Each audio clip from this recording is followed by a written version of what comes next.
Good morning, good afternoon, good evening, and welcome one and all to episode number 22 of The Adventure Continues, a Star Trek discussion, a bi-weekly Saturday night show where we take a specific episode from either the original series, The Next Generation, Deep Space Nine, Voyager, or in tonight's case, Star Trek Enterprise, and we watch and discuss it, sometimes by myself, sometimes with a special guest. And speaking of special guest, tonight I am joined once again by Anonymous. Of course, one of the first episodes that he and I did on this show together was the Deep Space Nine episode, Paradise. Hello, everybody. Welcome to Pacific 414. And, All right. All that Yeah. good stuff. Though. all that good stuff. But Anonymous, thank you for joining me this evening. And like I was telling you backstage, you picked a really good episode.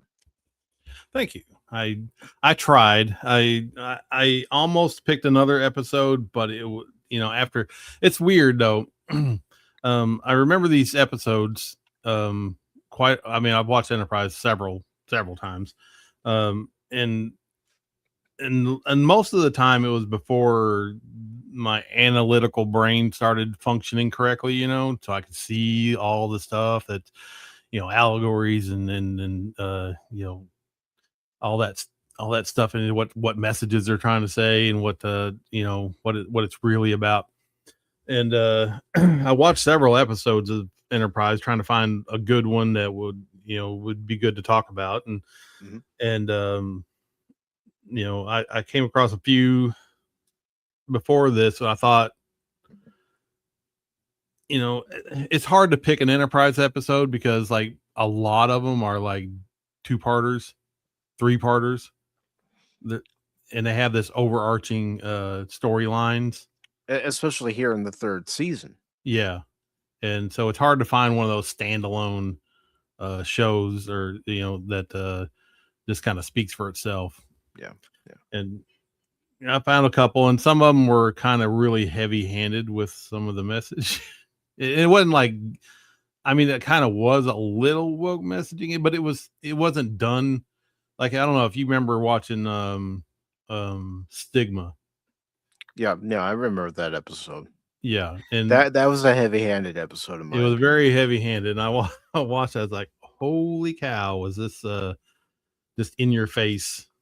I mean, I'll just say it's a homosexual AIDS allegory, which I understand at the time. The AIDS epidemic is still going on then, just like it's still going on now. Yeah, and fine and dandy, but I don't know. It just seemed more from a certain point of view. Mm-hmm. And yes, people with AIDS had a stigma about them. But we were a little bit more enlightened than what they kind of portrayed the Vulcans as, Mm-hmm. but whatever. I just thought that, that's a little over the top for me. So I wasn't going to pick that one. So. Yeah. And when I saw the episode title for tonight's episode, when you put it in the DM, I was thinking Similitude. Is that the one with Trip? And then, I was looking for a screenshot to use. I'm all, yep, that's the one with Trip. Yeah. Yep. I thought it was a good one, and I didn't want to pick one that like was like an outstanding. That's me. I'm weird that way. All these series have an outstanding episode or several episodes that were like just top tier. And I'm not that kind of guy who wants to talk because more than likely they've been talked about a million times, and I'd like to pick something that's a good episode, but people kind of overlook. Well, that's the same with Paradise. I remember by the end of that episode, both of us were saying this episode's a lot better than people will give it credit for. Yeah. Yep. You just have to look at it for what it is and what kind of thought went into it and not just acting and whatnot, but there's a lot of underlying themes to it that coincide with other things that you just sometimes you don't see. And if you look at them the right way, you can see new stuff. You can, because in Paradise, I didn't like Alexa. Didn't like her at all when I first watched it as a teenager, but then I started to understand her the more I watched it as I got older. Mm-hmm. And even tonight's episode, I'll make a few comments about how I felt about it the first time I watched it and how I'm reacting to watching it now. But before I even do that, I do want to welcome the Admiral, Lady Mist. Hello, Lady Mist. We also have the Padawannabe who says, I saw a white PT Cruiser with NCC 1701 Delta under its rear window. It's cute, but that's just wrong on a PT. It's about the size of a small shuttlecraft. Yeah, that's what I was fixing to say. It's probably like a shuttle. Should have named it the shuttlecraft designation. Like the El Boz shuttlecraft. Remember that small little shuttle pod? Yeah. And of course, Helion is here. And we also have Shane here. No, you're wrong. Shane. But I couldn't help myself. if everybody would like to join Anonymous and Lady Mist and myself over on Cosme, the Cosme link is pinned to the top of the chat. Of course, Anonymous, if you look into the private chat right about now, you will see it. I'm good to go. All right. And also, just to let everybody know, to view tonight's featured episode from Star Trek Enterprise, please click on the Cosme link pinned to the top of the chat during the live stream. This episode will not be available in Cosme after the live stream. So if you're here with us now, you can watch it now. If you're here with us on the replay, catch us next time where the episode might be yesterday's Enterprise. Then again, it might not. I might have a special guest lined up. I'm trying to work some stuff out. So Yeah. if you are all ready, I will go ahead and press play on the episode. Good to go, man.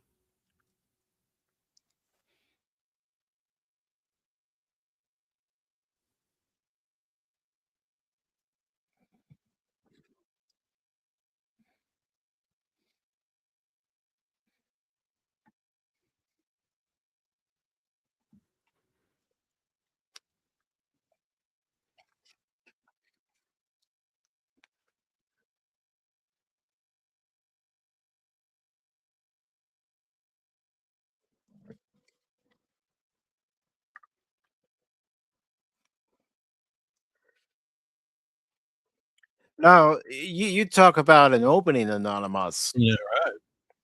and you see there that trips in the torpedo tube. What were you thinking? Well, when I first watched it, I was like, "Holy crap! They're killing off one of the main characters." And, Mhm. and Trip was one of my favorite characters of the show. I think, I mean, I'm not originally from the South, but I've lived here most of my life, so you know, like he's my people, right? Mhm. And I'm like, that's why I identified with him quite a bit. And I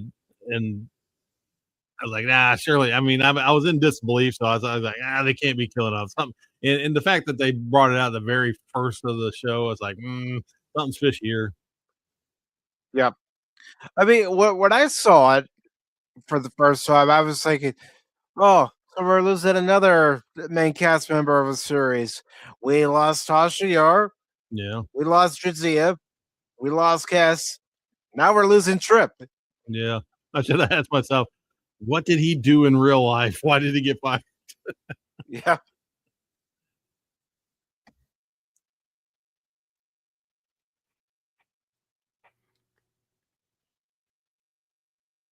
I, I'm just going to turn that down just a little bit, folks.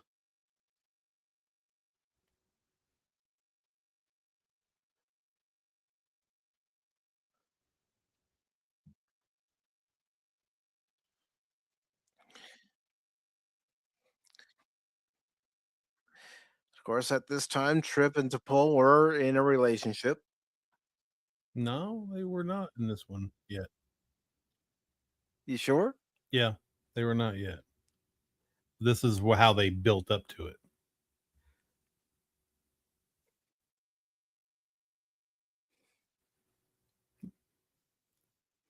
And to be honest with you, you can't just like get in your pajamas and go to some chick's room and touch each other all over the place No, no, and just expecting nothing to happen. I mean, come on. no. You'd be a fool if you thought nothing would happen in their quarters. Uh-huh. On far or not for to pull. Right. I almost picked that episode, by the way, but I thought, well, I better not. Uh, well, you're the guest. You get to pick the specific episode. Seems a little racy.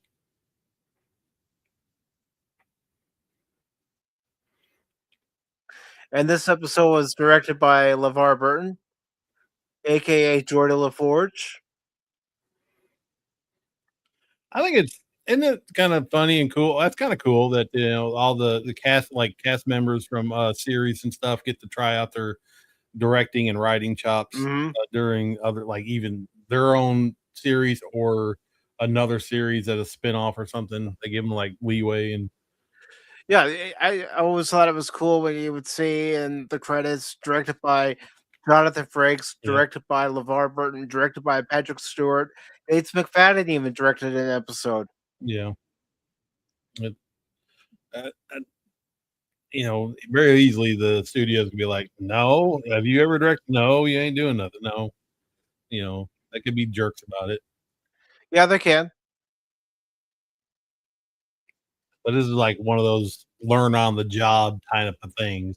You're already behind the or on the in front of the camera, so let me try out some um different aspects of my craft.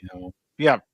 And I think during this era of Star Trek, it probably was more comforting for the actors of Enterprise or even Voyager to have someone who's actually filmed these episodes, gone through the 18-hour days of Yeah, filming and knows what it's expected as far as the Star Trek show is concerned. yeah, instead of bringing somebody completely new in.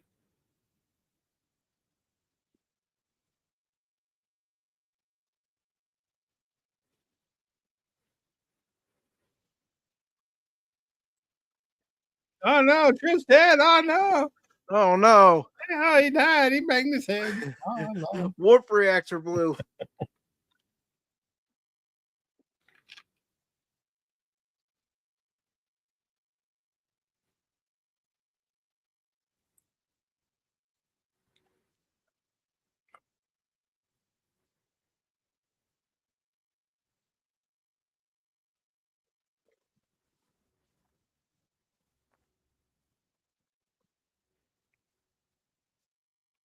There's some flaws in this show as far as technical flaws, I guess.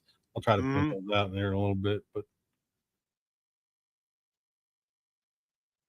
I like to find those things like, well, that didn't make sense. Well, why did they do that? I think they Yeah, missed that part, or whatever. well, it's like them saying that this cloud is the reason why they stopped. No, your reactor blew and the emergency systems kicked in. Well, it's because of the cloud, but because they went instead of if they would have just pitched 1 degree when they started, they would have probably missed the entire cloud. And Hmm. then they didn't. Their sensors didn't see it when they were going. It's like I guess it wasn't charted or something, but there's other things about the cloud that kind of they kind of ignore, like the technical aspects of it. And Yeah, and it's good to see. As was, how are you doing tonight? If you'd like to watch tonight's episode of Star Trek Enterprise, just click on the Cosme link pinned at the top of the chat.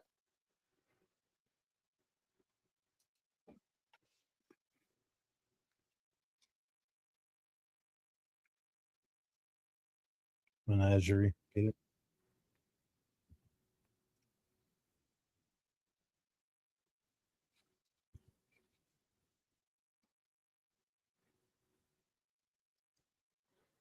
Well, I appreciate you being here tonight, Shane.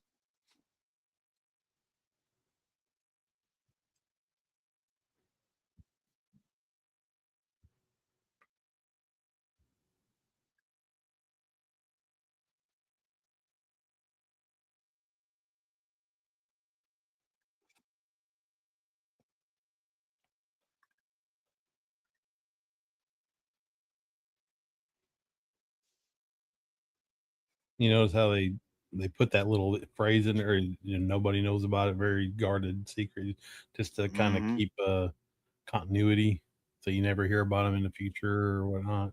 Yeah, because we don't hear about it in the original series, of course, Yeah, and we don't hear about it in any other series. right.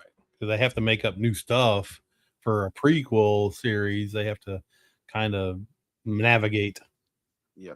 why you don't get that stuff in the future too. And with this being the second Enterprise episode we've done on the show, the last one being Damage with DJ Ronnie G, do you think they should have done the prequel because it was the craze at the time, or do you think they should have continued moving forward? Um, that's a good question, Mike. Knowing what I got, I mean, Enterprise isn't perfect, but um, I think they did a very good job, and I am very entertained when I watch it. So I think there was room for both. If conditions were good, you know, Mhm. um, they could have done this and then did a future series past Voyager or Deep Space Nine, whichever one ended first. I can't remember. Yeah. I mean, But I'm fine with especially prequels. go ahead. I'm fine with prequels, because there's a lot of stuff before Kirk that you don't know about. Mhm.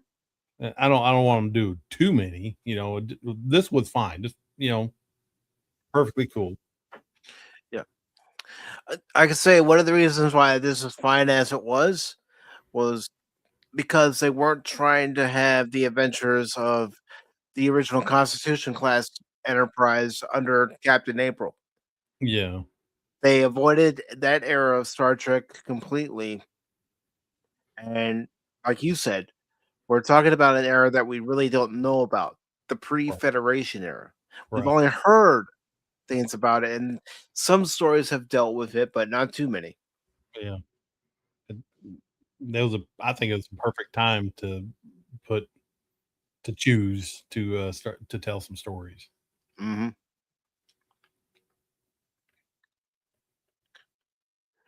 No, I will say I do wish that there was a series that took place maybe 25 excuse me, 25 years or even further into the future after Voyager,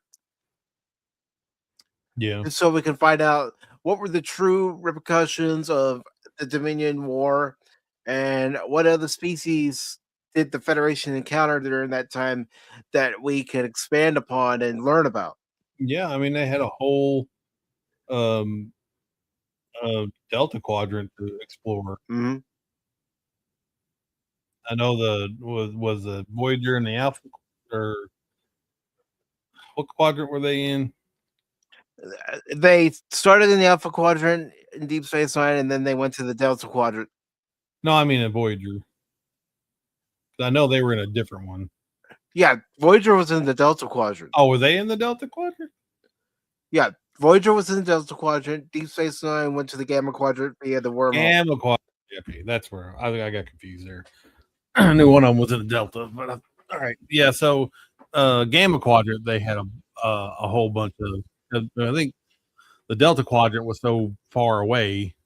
I mean, they couldn't even get back. Right? Yeah, and one of the fan speculations, well, questions too, was well, if Voyager supposedly, according to official releases by Paramount back then, and official material, was closer to the Gamma Quadrant with their position in the Delta Quadrant, why didn't they try to go through the Gamma Quadrant to get to the Bajoran wormhole? But then you got to look at it this way. That would have taken away the whole premise of the show being lost in the Delta Quadrant and exploring that region of space, while DS9 is left to the Gamma Quadrant. Right. Um, have to dismiss a little bit of it, just to keep the continuity Mhm. going.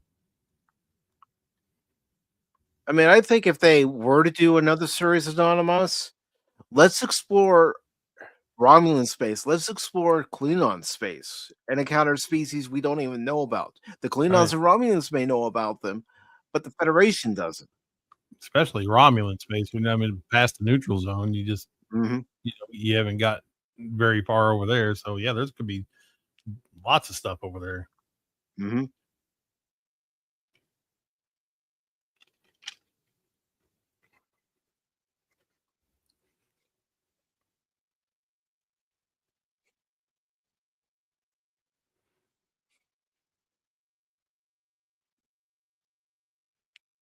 Gross. Yeah, uh, we know what he's talking about. Yeah.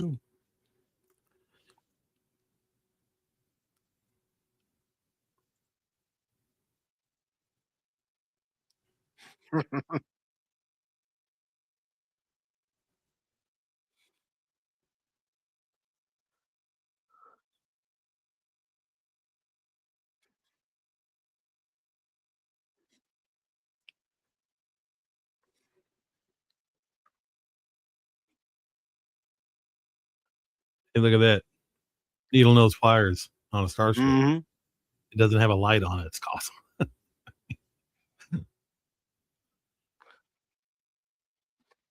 Which was a nice touch. Yeah, I appreciate that.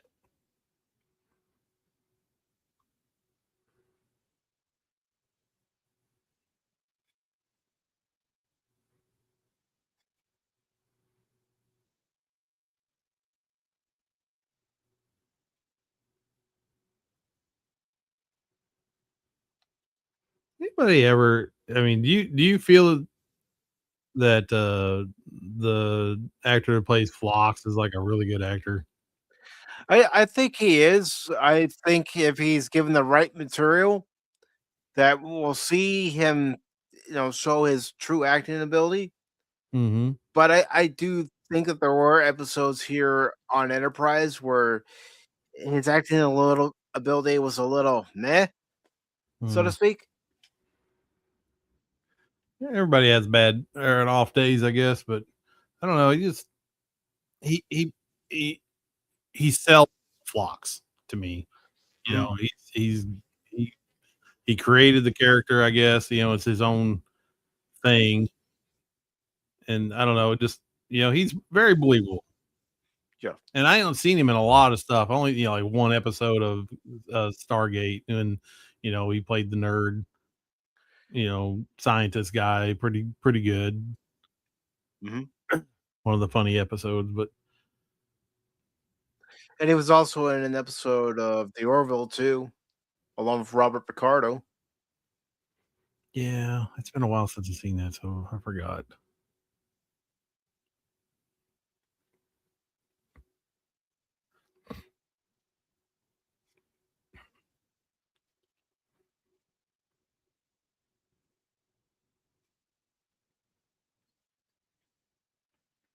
He's the front end alignment.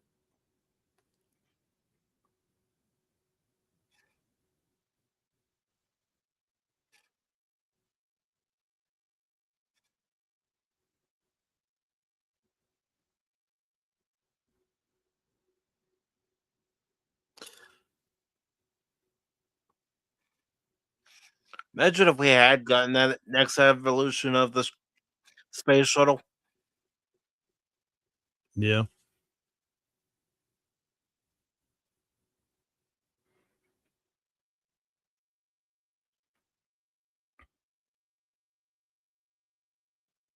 See, this episode's like it's to me. This episode is a Kobayashi Maru. Mhm. There is a no Yeah. win scenario here. Some nobody, not everybody's gonna get a happy ending, and Um, and it's a morality tale. How far are you willing to go? Um, and it'd be hard. This kid's only gonna live for 15 days, and then you have to. Well, you don't even know like all of it yet, but just you know, you have to make the decision. You're on a crunch. These are the hard decisions you have to make, and it gets worse as it goes. Yeah, it really does, especially with this scene right here. Mhm.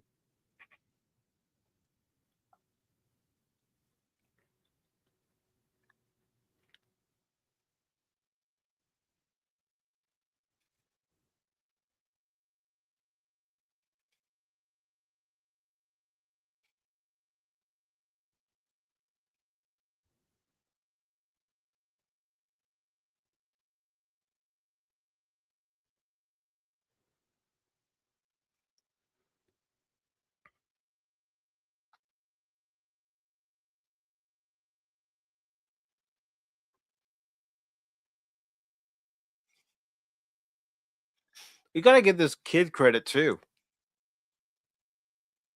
Yeah. Um, and the reason I say that is normally I'm not really a big fan of kid actors in Star Trek Yeah. because some of them, like Naomi Wildman, annoyed me. Yeah, or Wesley Crusher. Yeah. But Been this burned too kid, many times. yeah, but this kid actually does a good job as a younger Trip in this episode. Yeah. I wonder if he's faking the accent or actually sounds like that. I don't know. Let me see if there's any information on him, and I can let you know where he was born. Okay. Sounds Louisiana,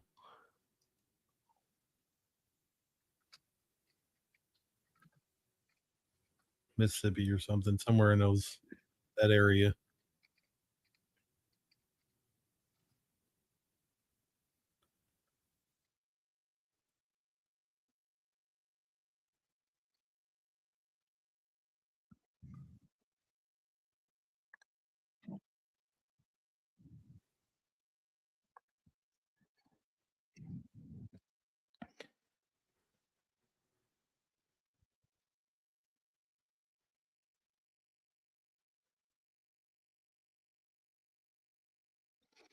Okay, so the actor's name was Adam Taylor Gordon, and all I'm getting is that he was born June 20th, 1993. Let me see if I can,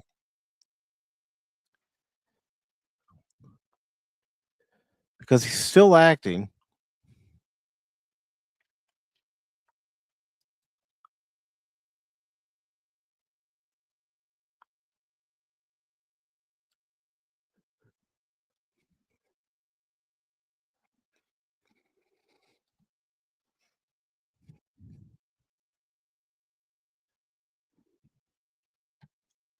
In the fact that you're 18,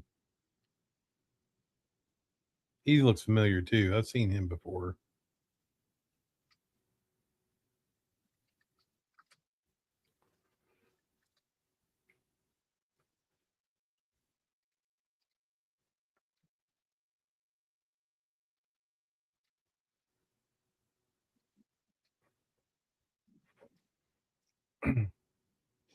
Okay, he was born in Los Angeles. Really? Don't sound like Hmm. it. It's probably fake then.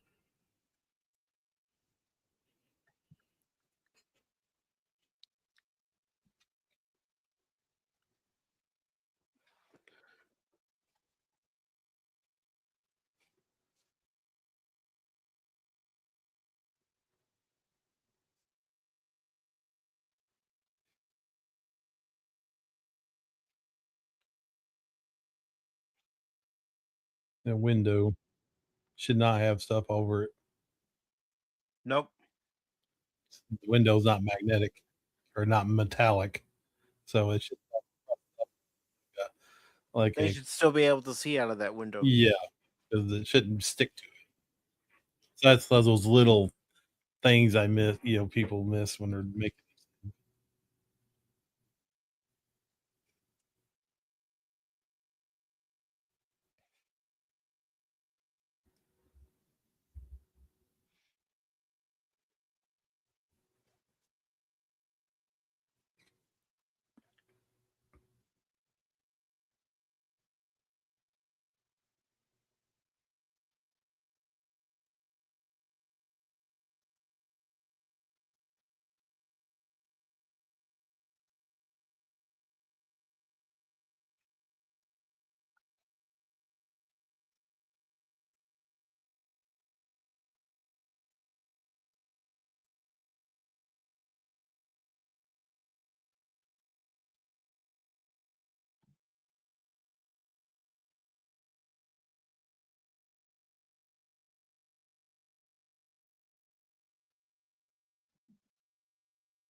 And the reason why I chose the particular screenshot I did because it shows that this trip is very well aware of his outcome. Yeah, it's a heck of a thing to know your time of day. Mhm. I think he's handling it a lot better than most people would, knowing, Mhm. oh, I got another 5 days left. I don't know that I'd handle it as well as the characters handling it here. Yeah, I mean, most people have an existential crisis knowing that, oh, I'm a clone of this guy. I have all his memories, so I'm not actually him, although I feel like him. And then, oh, on top of that, I only got 15 days to live. So, most people would just break down. It's like, Yeah. I'm done. I'm done. I'll be in the mess hall eating all the key lime pie. That's right.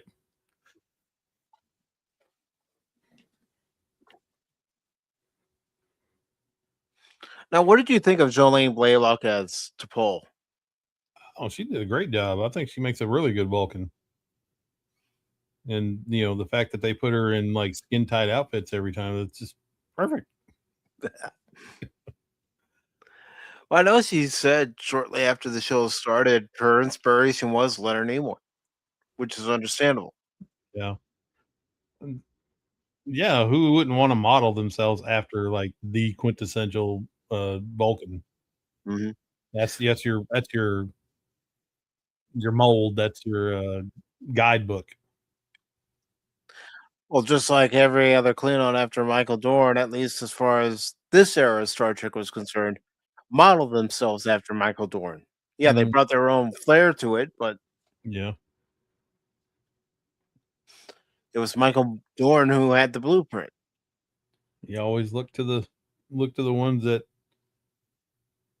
made, represented their race in the show the best. And obviously Leonard Nimoy made Vulcan what it is, Mhm. although he's still half human. He didn't use any of that aspect for the most part. No,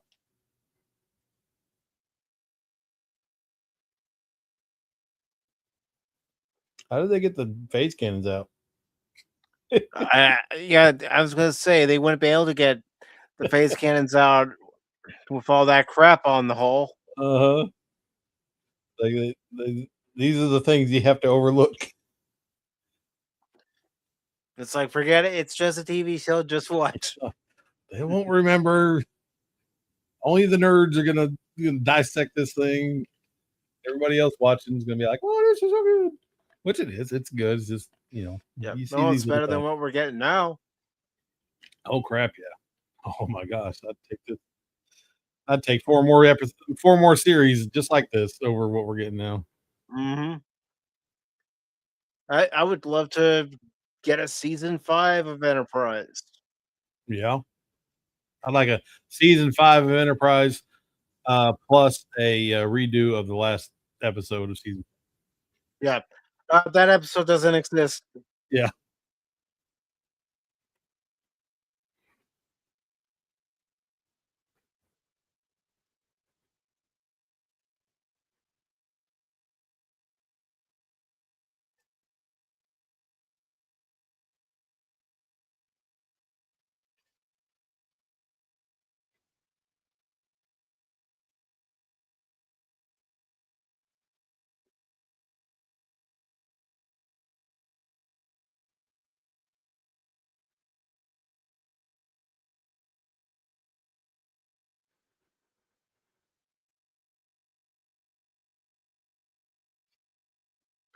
You talk about being stuck in the mud in this case. yeah.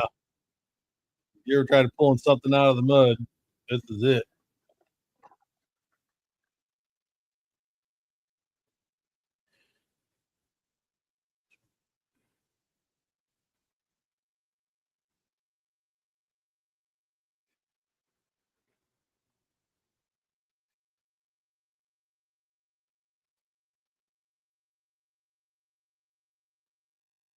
Just a few more seconds. And by a miracle, they start moving a little bit. Mhm. I know it's self-defeating, analogy or not analogy, but, like, we're at comment here, but just imagine they probably could have started moving a lot earlier if they didn't have all that crap on there. Of Hmm. course, they didn't have all that crap on there, they didn't need the shuttle pods to pull, so catch 22.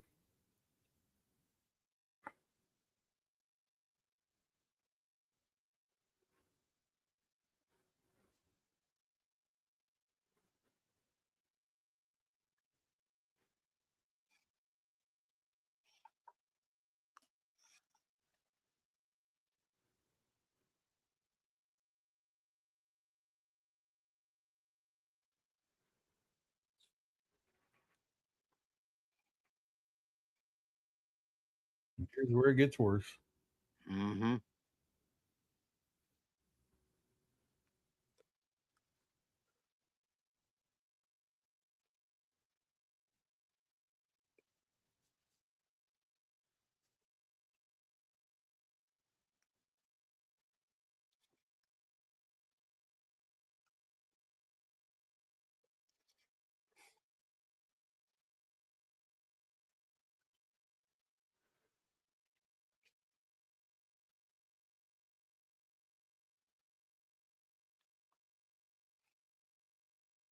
So now the question Archer has to ask is, do we continue with this procedure to save our trip, or do we not go through this procedure?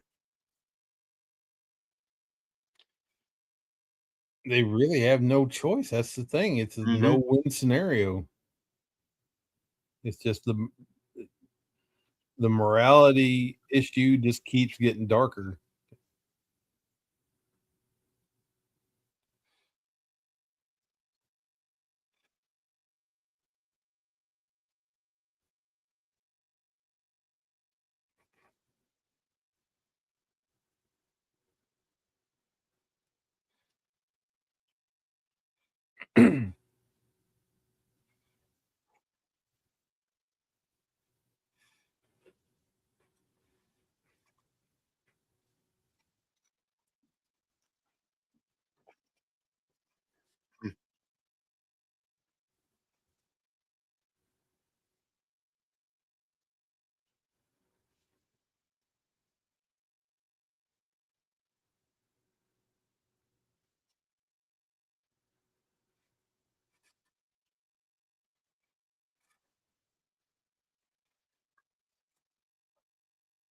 And here's the other flaw.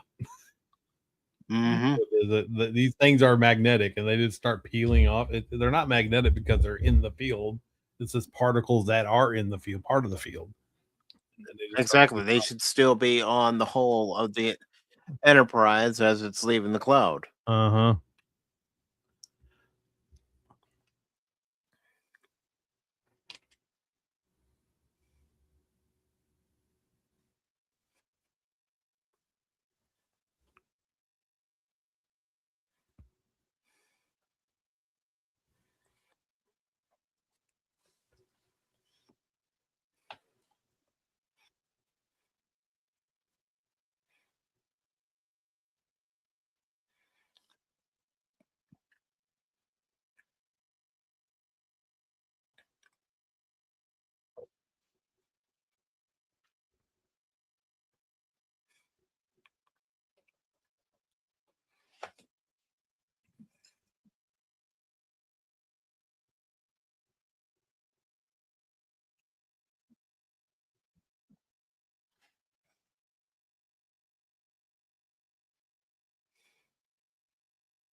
Timing sucks. Hmm.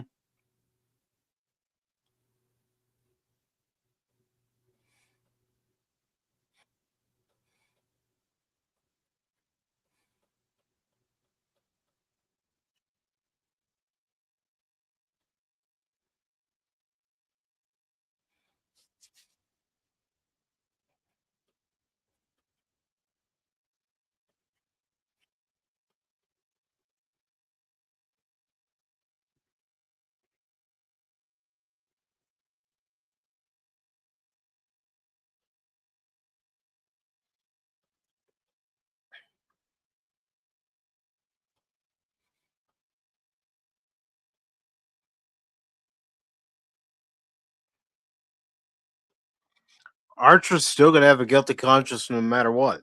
Yeah, he can't. You can't get out of this unscathed for whatever reason. It's all his decision. All this is. He had to do it, but you know, far more lives will be saved versus the one. The needs of the many Hmm. Needs of the many outweigh the needs of the few, or the one. or the one. So, you know, they had this in their heads when they Oh were yeah, writing this.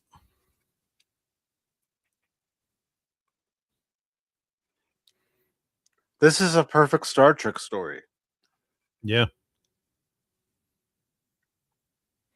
and it's not derivative either. I mean, I don't know. There's probably tales like this, not exactly like, but similar to this. I mean, this is a kind of retold tale, probably, but it's just something that they drew upon. It's a from other Star Trek, from other stories to make it their own. I Hmm. mean, um, there's plenty. Like I even almost chose. Well, I didn't almost. I watched the episode and I decided not to do it. I wasn't. I took it out of the running. But the one where he was trapped on the planet with alien that shot him down, Hmm. and they had to work together to get out. I mean, that was a derivative show. It was an enemy mine story retold. Yeah, So this is nowhere near that level. and it's not like Star Trek hasn't done a story like that before. They did that plot with the episode where Cisco and Ducat are trapped on that planet, and Cisco at first is fooled by Ducat, thinking that the subspace communicator sending the emergency signal is working, and then takes a closer look at it and realizes, no, this isn't working. Yeah, and they had to. Yeah, it's they th- and who was the one where Jordy got trapped on the planet with a was it a Romulan? Yeah, Yeah, yeah. same story. Hmm. And two enemies. I wonder. I wonder if there's a old story. I mean, you ever watch Enemy Mine? I've watched it. It's just been a long time. Yeah, it's basically the same story. Just two enemies forced to work together to survive harsh conditions, and to save themselves. It's just a classic story. But I was wondering if there was any like another like a book or something that basically all those were derived from. Let's see. I'm gonna check Amazon and see what I can find. Oh, there was I remember there was like a was a TV movie where a guy like a World War II soldier and a Japanese soldier got stuck on an island and had to put aside their differences. I can't remember what that was called. That was a long time ago. A samurai soldier. No, he wasn't samurai. Oh, he was a soldier, but he was, he had a katana with him, and so he was.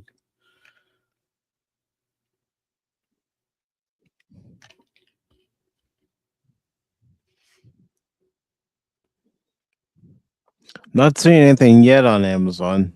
Mhm.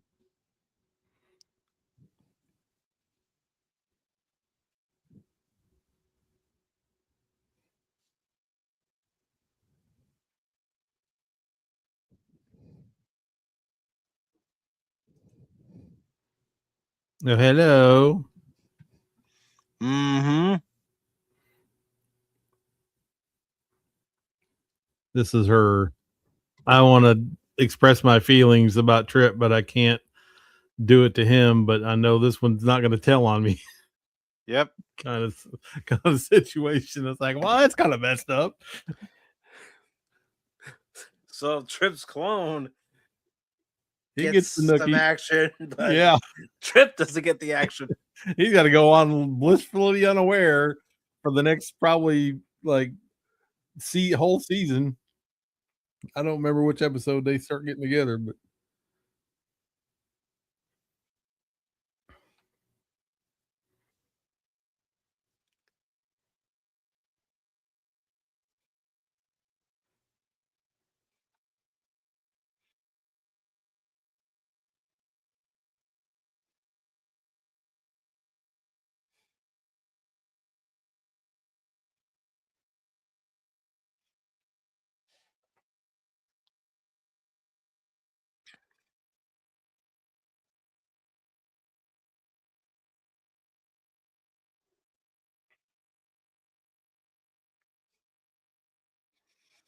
It's always interesting when you have an episode where the actors are working off themselves too, whether it's in this episode with Trip on the bio bed or say Endgame from Voyager where you have young Janeway and older Janeway.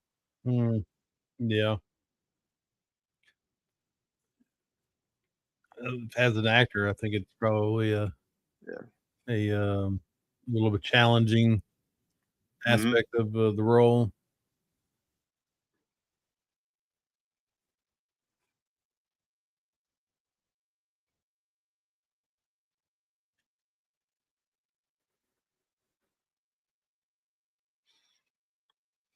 And that's got to be weird for him. Hmm. He was completely out for this whole thing, and then all of a sudden he wakes up, hey, we got a clone of you that he died, save your life, so we're gonna chunk him out the airlock. Yep.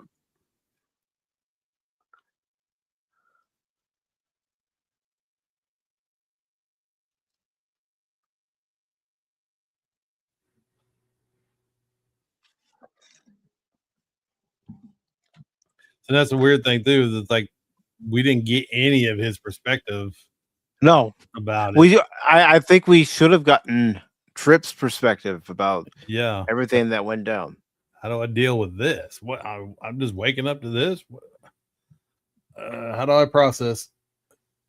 And I'm not trying to make an excuse for the showrunners of Enterprise that they know they only have a certain amount of time to tell this story, but I still think there should have been another scene where Trip is talking to Archer and Yeah, he's asking Archer to explain everything that went on, or trying to comprehend it, to trying to have a grasp it. conversation. Yeah, or even with T'Pol or something. Hmm.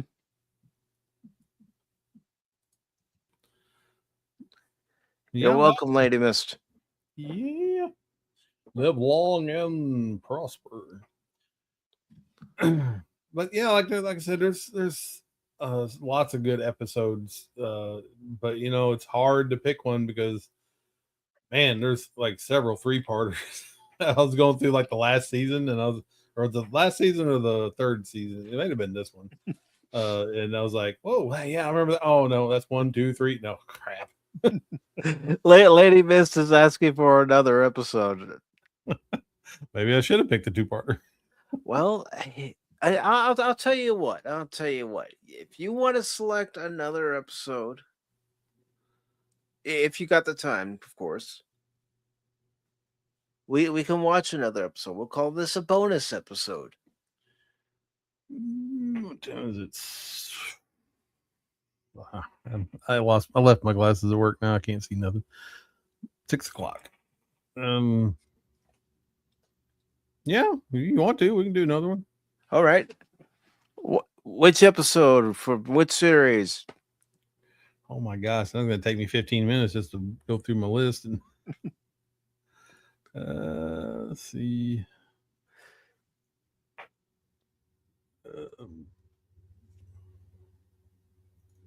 Which was it?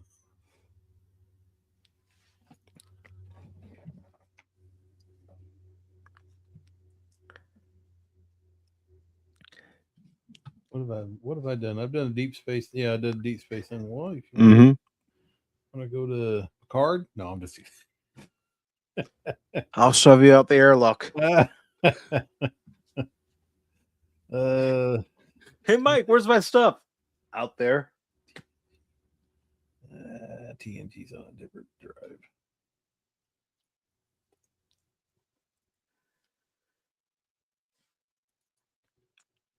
I'm gonna hit around season 4.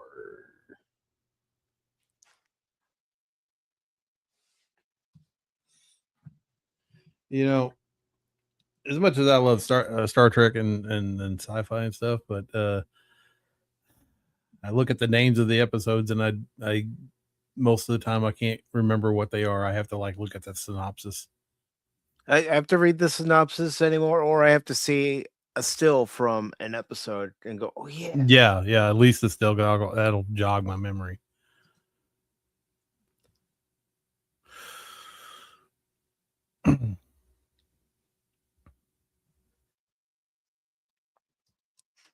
What was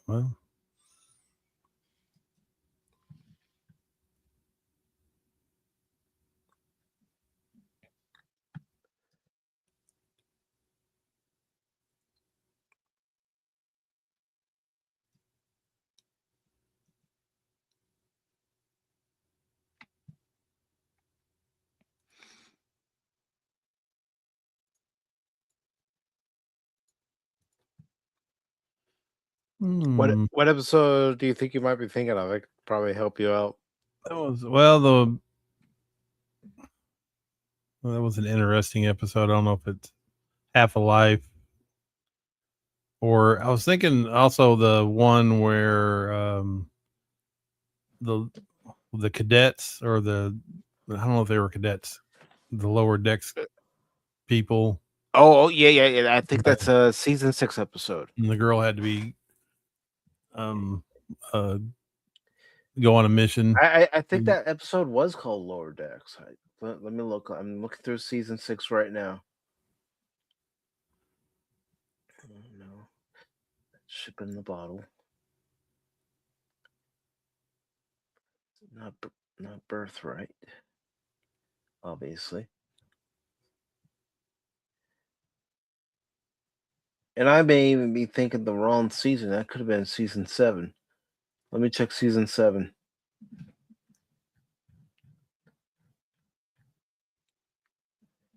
I'm getting old, dude. Yeah, me too. There it is. Lower Decks. It's 15, season 7. That was a good one. I like that one a lot. Well, if that's one that you'd like to go with, let's do it.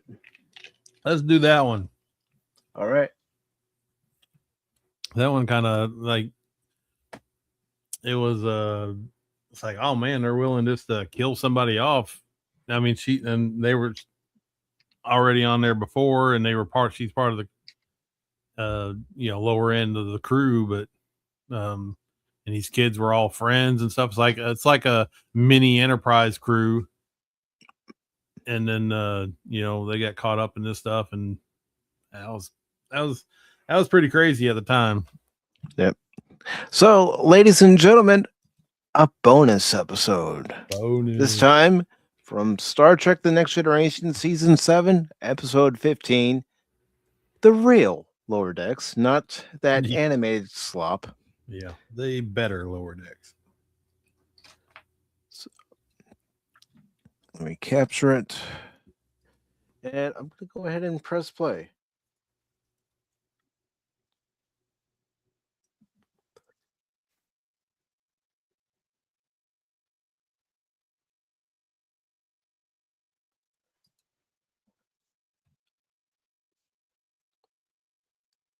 Hello, Tim.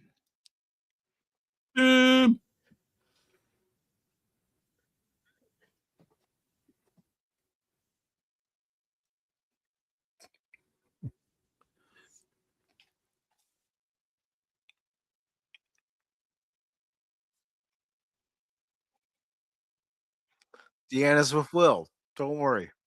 Yeah.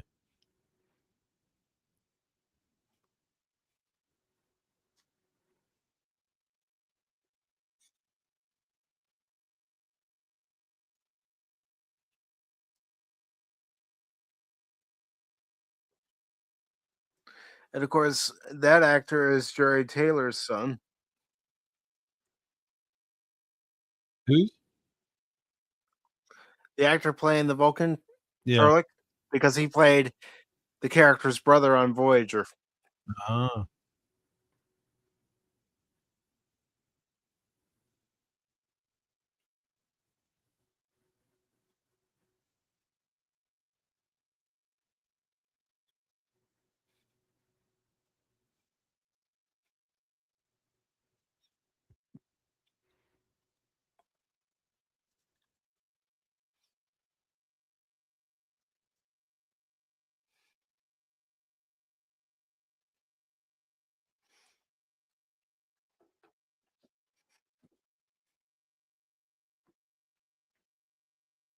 You think in the future they can make stuff without calories in it? You would think.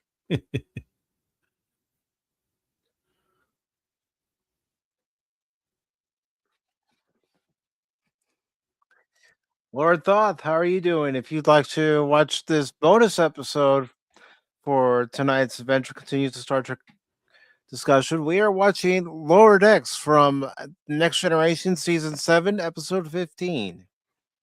The good and only Lower Decks. Mm-hmm. Hey, Lord Thoth. How you doing? Can't complain. We finished watching Similitude from Enterprise, a classic dilemma episode, especially with the end results. Man, I know how to pick them. Freaking the endings are all terrible tonight. But I don't know. I know you're joking, but honestly, this is the perfect way to talk about Star Trek. How Star Trek even deals with sacrifices that need to be made. Yep. For the greater good. This is well, this is how military works. I'm not going to try to get political here, but a lot of people complain about, oh, send your son to go fight over there. Don't blah blah blah. But these people signed up for this. They knew the risk getting into it, into this field, and it's part of the risk. It's part of the job, and if they didn't want to do that, then they didn't have to be there. And all everybody in these episodes or the 2 episodes we're watching tonight, they all knew what they're signing up for. Risk is their business. Yeah. When they put on that uniform, They know there's a risk. They may not come back from an away mission. Yep. Space is deadly.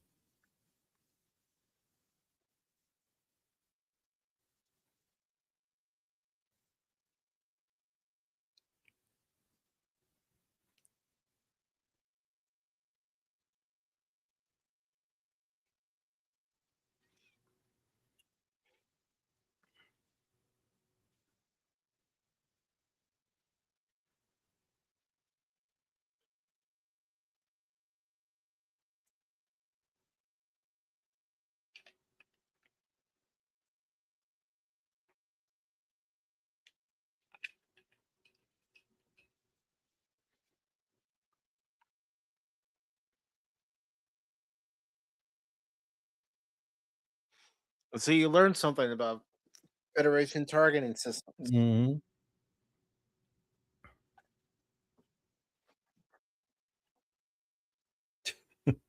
Be, uh, overly harsh on them, but you have to be. Riker's a hard ass. Yeah. It's fun though, because if you ever have power over somebody in a job or something, I mean, you don't have to be a jerk, but sometimes you can,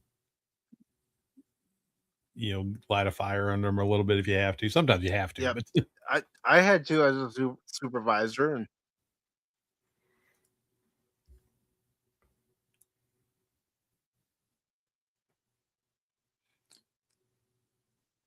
you ever been like have to go into your boss, hey, sit down, we need to talk, and you Mhm. dread that. It's like that's the worst comment or worst sentence you could possibly say going into your boss's office. But when you're on the other side of that, you get to mess with people. Yep. You know, I've done that so many times. Just like sit down, we need to talk.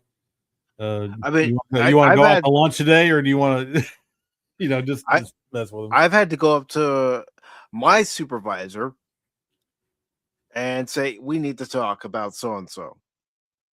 Yeah, yep, that happens too. Hi, Phil. Hey, Yes, Phil, I got what's my up? list. I got my list done. You old codger.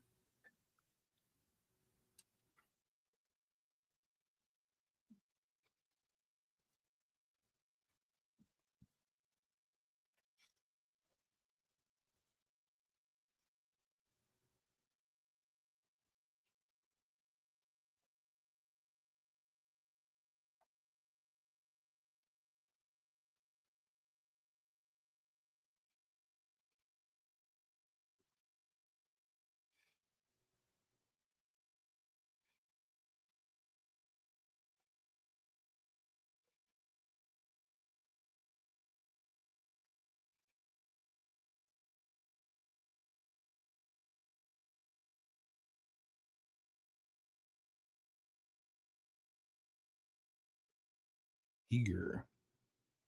He's eager to please Shorty. Yep.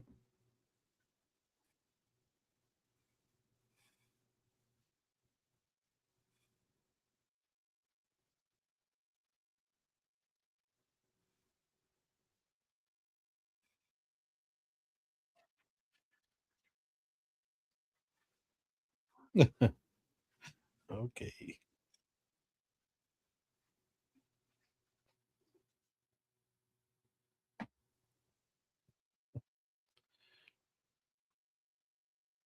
So, which do you prefer, the next generation tunic uniforms? The one with the zippers on the front or the zippers on the back?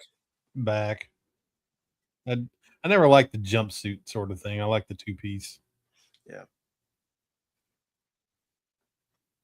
No, of the two-piece uniforms, whether it be the original Deep Space Nine uniforms or the ones that they started using after First Contact, which do you prefer? Oh, with the I don't know. I think every time they make a new update, most of the time it's better. It's more modernized Mhm. for that time period. I think it because as far as we go, like this was in the '90s. The farther we go in our timeline, we have better ideas on how these, and I think it reflects in the show. So I like those better. I like the um, after First Contact. I Yep. didn't really care for the leather jacket sort of thing, but I think they were trying something. And I know there were some fan costume sites that actually made some of those. I looked at some and I really liked how they looked because they really looked close to what you saw on screen, but Yeah. their price, man. Oh, I bet. Custom made. Yeah, Mhm. it's gonna be outrageous.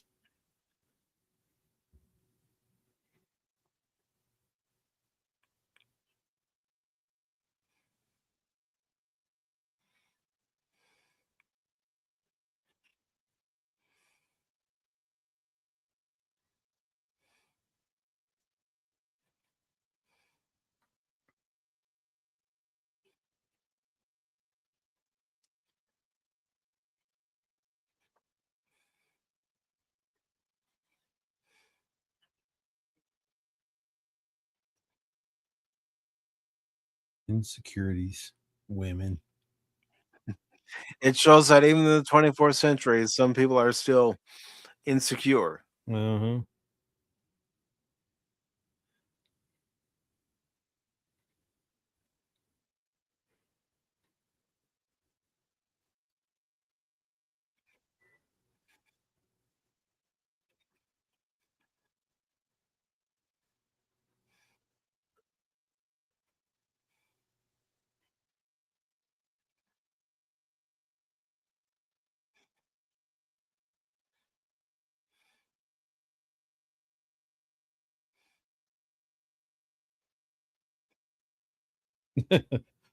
That's a nice look. Oh, thanks a Mhm. lot. I'm trying to lay you down. Thank you, sir.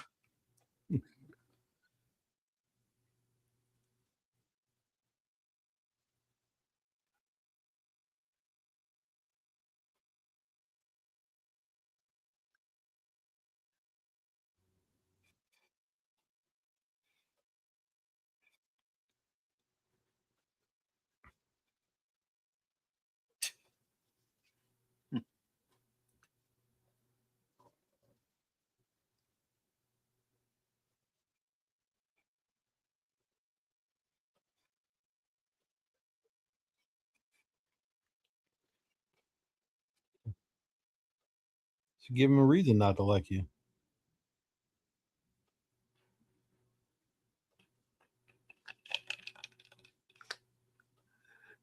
No, sorry. You got some wrong information there, dude.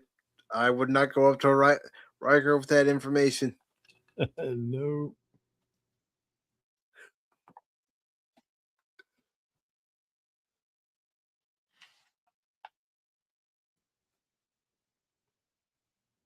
A full drink.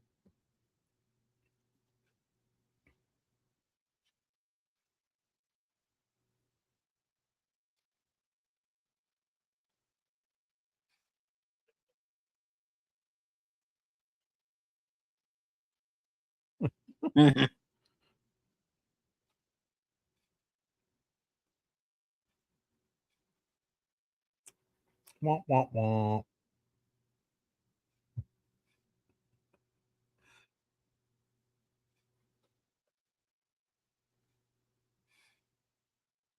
Is his last name Trudeau? And yeah, I'm not gonna leave Synthahol behind. I know it's Synthahol. It's not really the hard stuff, but still. I can just go to go to the quarters and make another one. I always found 10 forward, it's not a big deal, but 10 forward to be almost useless except for the Mhm. socializing part of it as far as a bar goes. And they wanted something for the second season, and that was a way of getting Whoopi Goldberg to come aboard. Hmm.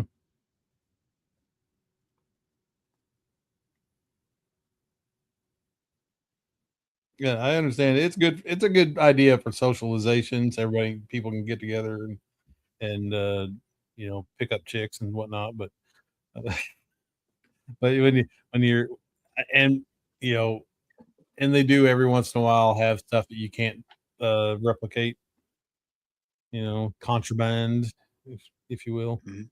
Yeah. It's fine.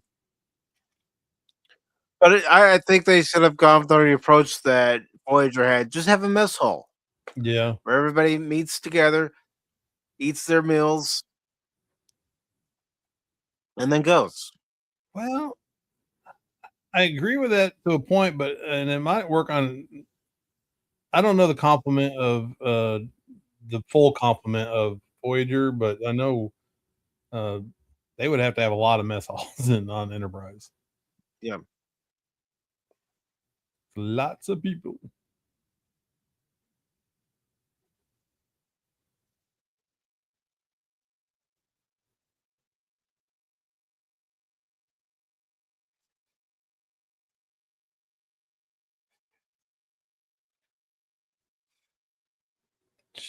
And there's a reason for that look. Yeah, you just don't know it yet. Well, Well, you kind of do because if you yeah, watch that's true. the episode First Duty, Yeah, she has a history. They have a history, hmm and he's probably like, "What are you doing here on my ship?" But of course, he's captain, so I know he knows everybody who's on his ship. hmm the schematics have a few mess galleys. Yeah, there are a few mess galleys on the Enterprise. I know in season one there was the episode where we first meet Loxana Troy. They had one of their meeting areas that was supposed to be the gathering place until they decided, you know what, let's create this 10 forward area. And Whoopi Mhm. Goldberg wants to be a part of the show. We'll make her the bartender of this area we call 10 forward. Although you look at the original Enterprise D model, there's no 10 forward there on the sauce section. Yeah, it.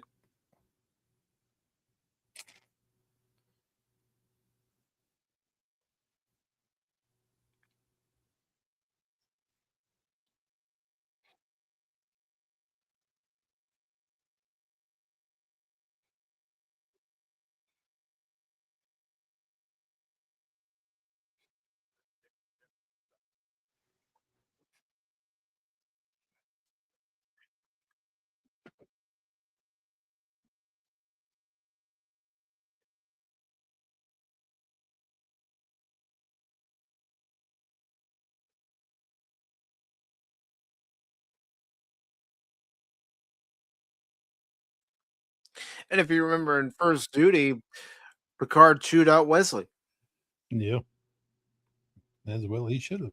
for this very incident.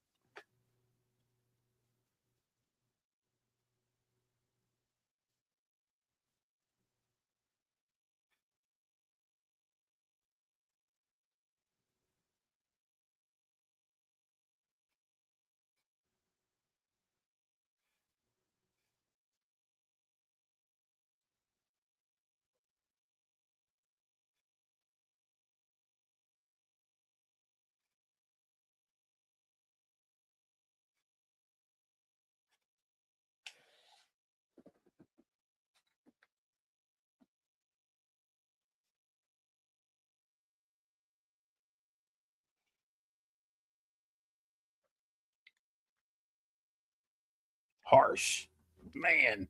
Yeah, but after this episode's done, I'll bring up a clip to show and Cosme from First Duty. So anyone who's not familiar with this episode can understand why Picard basically looks at Ensign Sato the way he does. Hmm.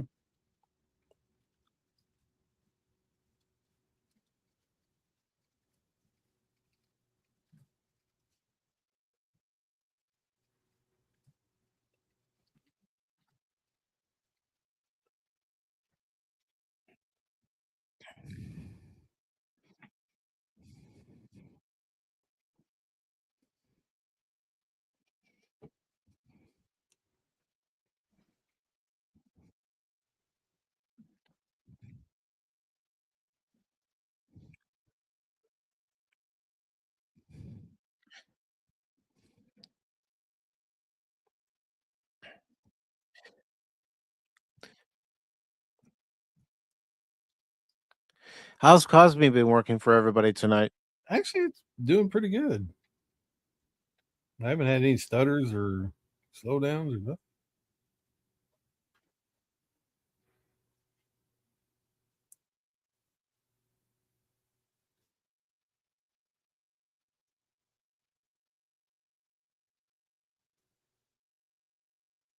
This job here probably was not a good idea for one of these guys or like another Starfleet officer that's not in the know. Mm-hmm.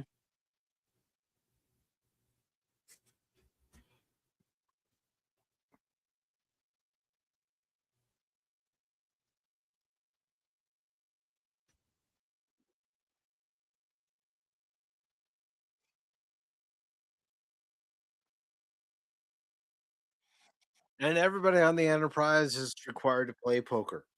Yeah. Yeah. It's a national pastime, apparently.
That's good.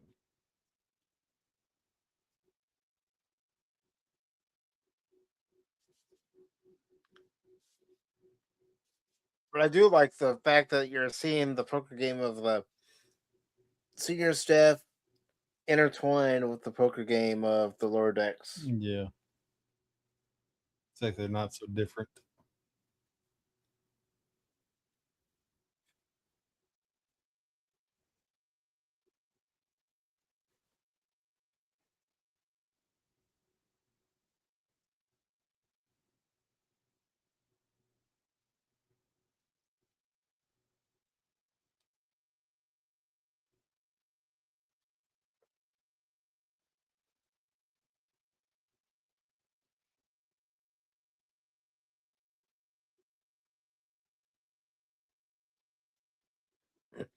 Well, there's never help from the Klingon when you're playing poker.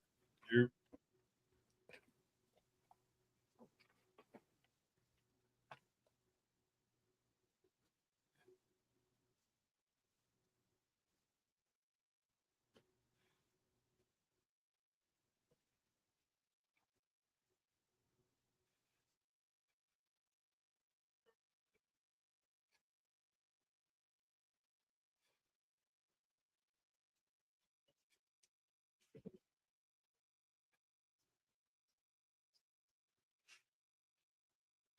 Ooh, right below the belt. Well, she knows him best. Mm-hmm.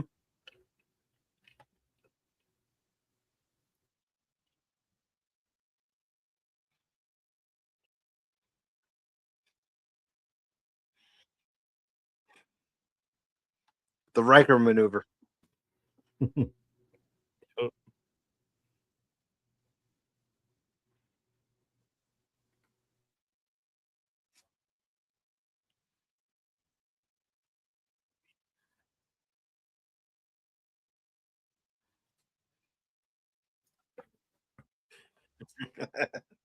Yeah, whatever, buddy.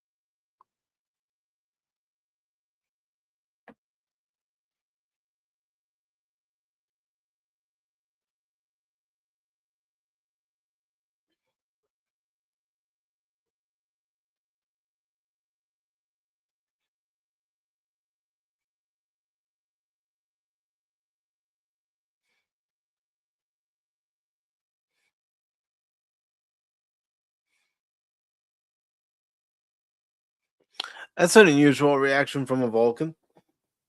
Yeah. Like, you see here, boys, I get to help Commander LaForge, and Little attitude.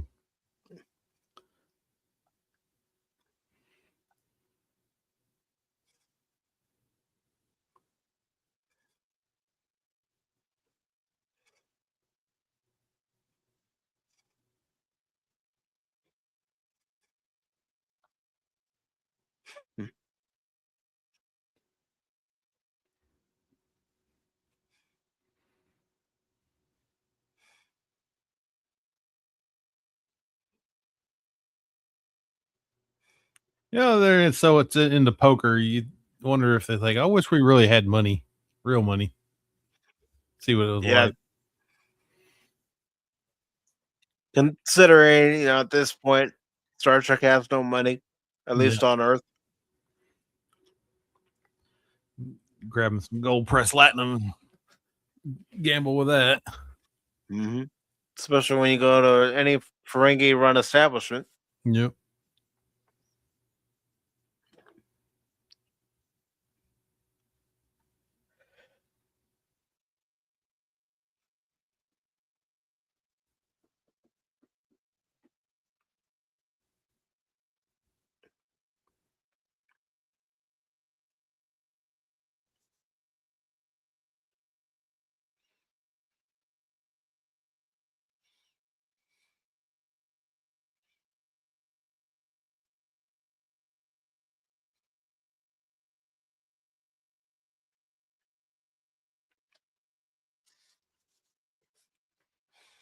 Stop fighting like Alexander.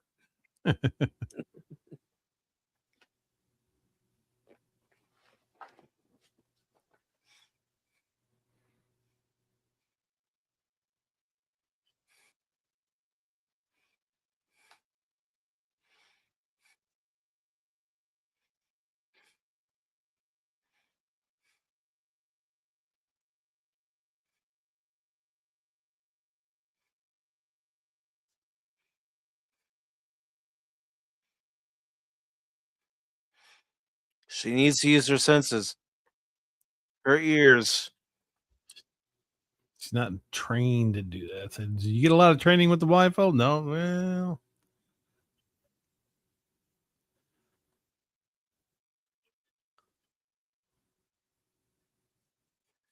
see, Mm-hmm.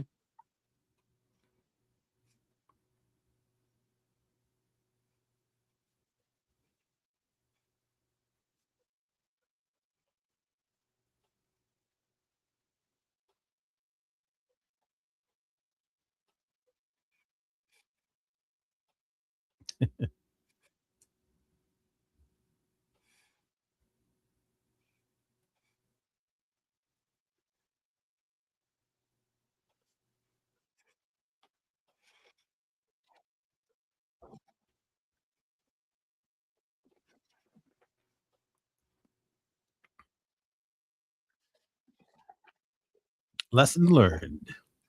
Indeed.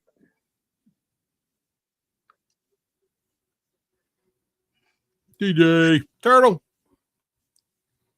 Hope your night's going well for you, DJ. Oh, trust me, I can't spell a lot of Klingon words. I have to look them up. Nope.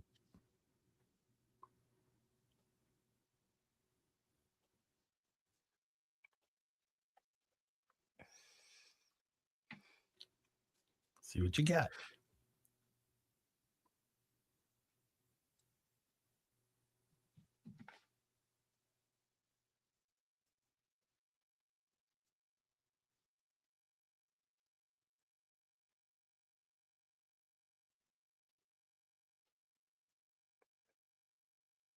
He is judging. He's testing you right now.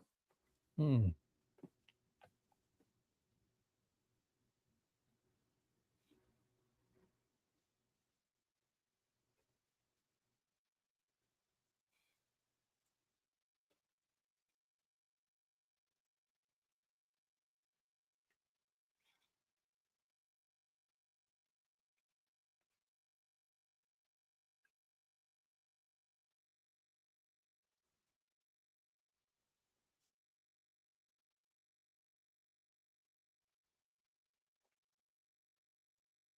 Don't smile.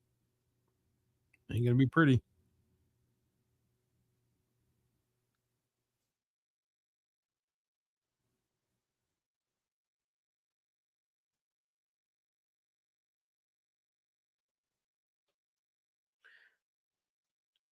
He could be harsh but fair.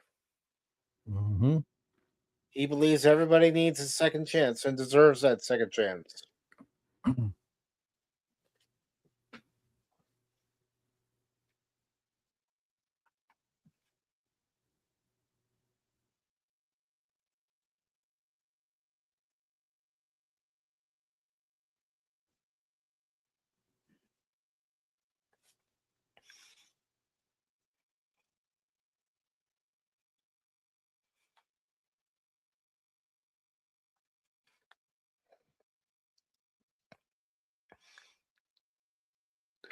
Dress down.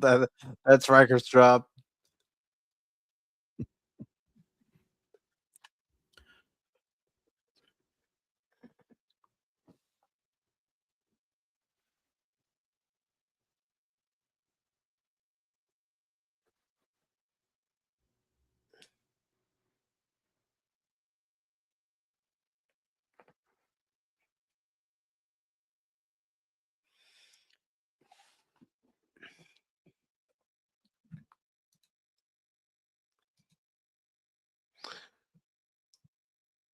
Of course, Jim's also over on the Rebel side.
He-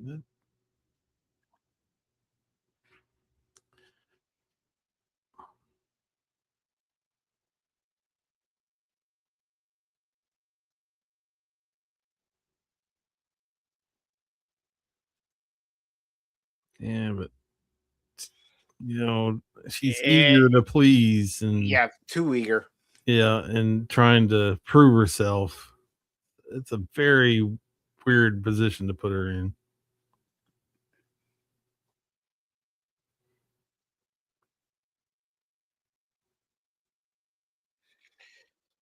Why she's not saying, "Do I have a moment to think about this?" Yeah.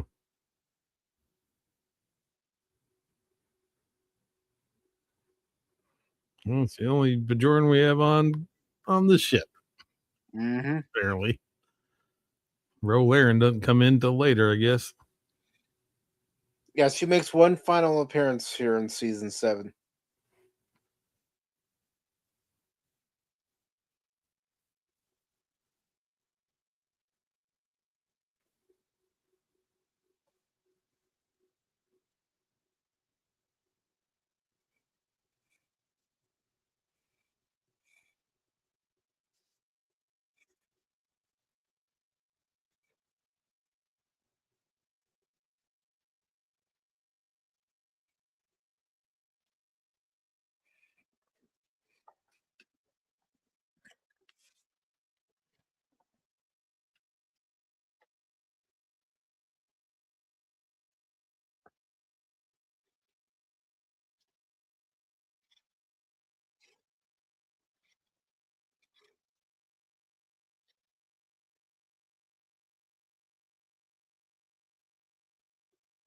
I think it was good in this episode to show that Worf has concern for her safety. He may have wished her good luck, but even Yeah. he knows the risk of this mission. You kind of want them to be a little bit more not hard to describe it. Concerned. He's Hmm. concerned, but he's a Klingon and he's an officer, so he can't show too much concern. You know, it's a weird fine line to draw because if it was, you know, in a human that wasn't like a superior officer or something, they probably would be a little bit more, just human, I Hmm. guess.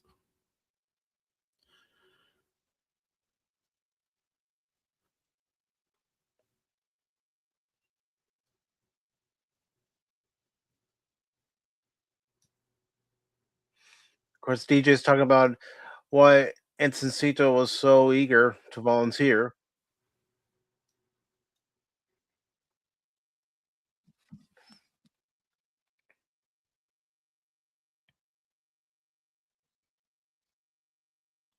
And then he says in Cosby he needs to rendezvous with his counterpart Cardi B.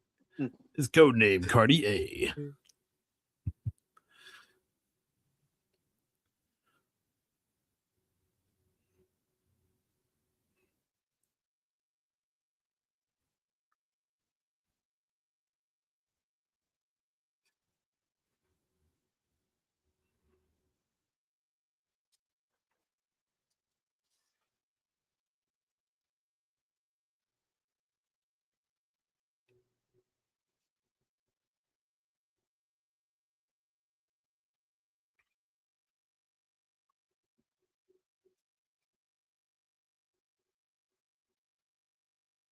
No, not if you're told not to. Yep. None of you're given a direct order from your superior officer.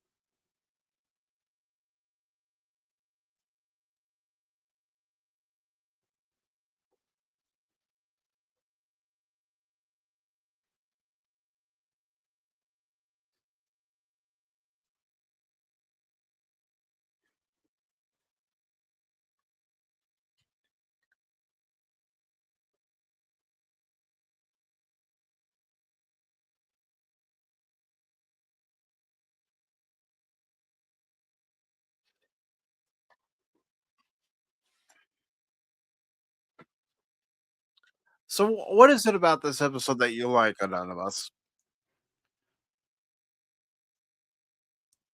Well, it's almost like, well, it's not a morality tale, but it's um it shows the hard, well, it is. I mean, it's not a morality tale, but it just shows the hard decisions superior officers have to make to um complete a mission. And Mhm. a lot of people don't get that, well, you sent that girl to her death. Well, yeah, a lot of superior officers or generals and captains have to send people to their death to complete a mission. And it's a game, sort of, pawns and knights, and it's a game of chess. And you have to sometimes have to sacrifice. You try not to, but you have to sacrifice players to get the job done. And it sucks. And Well, just like D-Day in World War II, that was a huge risk. Sending all those men to, for some, was their death. yeah, and they knew it too, but they had to overwhelm them. Mhm.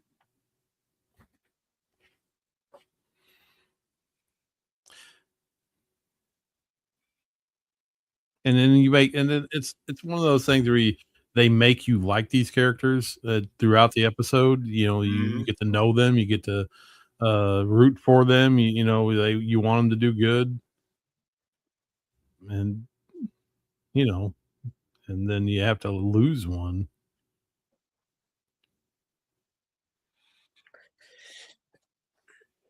And this is where the rest of the crew finds out. Hmm.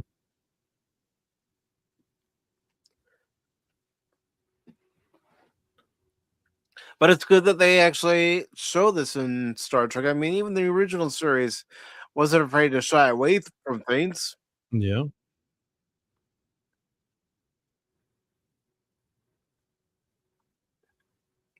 war and you know politics of the dirty mess, Mhm.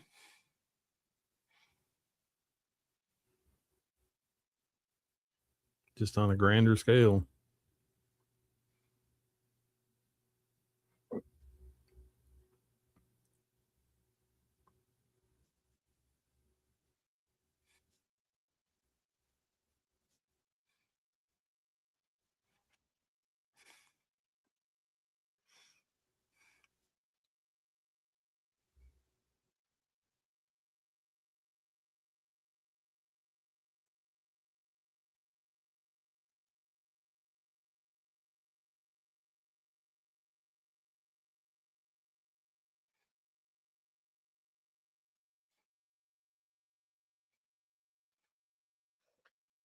It's Lieutenant Junior grade. Hmm.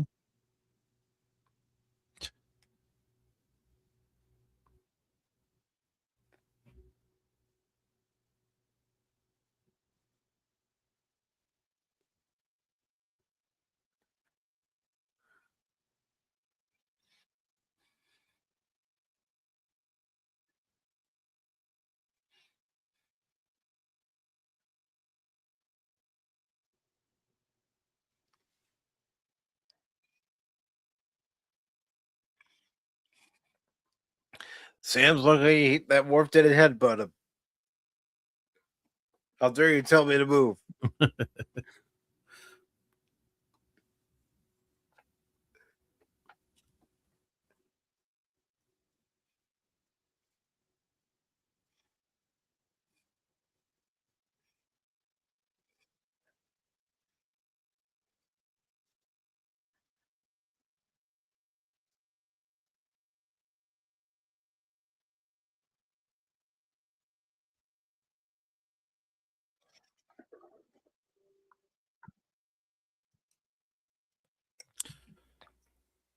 Good stories. I like good stories. It doesn't have to always have to have phaser fire and torpedoes and and all kinds of action and stuff. So I appreciate a good story, and this was one of, not the best, but it was top tier.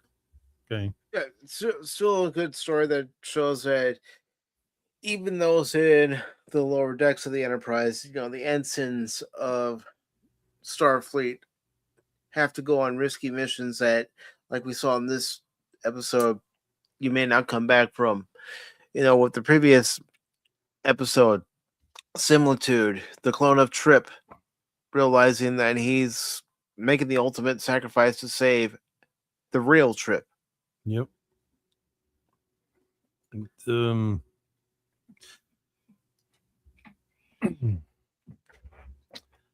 um. Well, I don't know. I had a thought and then I lost it. I hate to want to do that. Sad but good, but I'm sure there were missions that you were on, Lady Mist, that you had to take risk.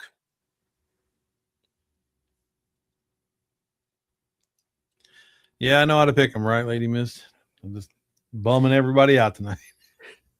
No, it's important to show these episodes.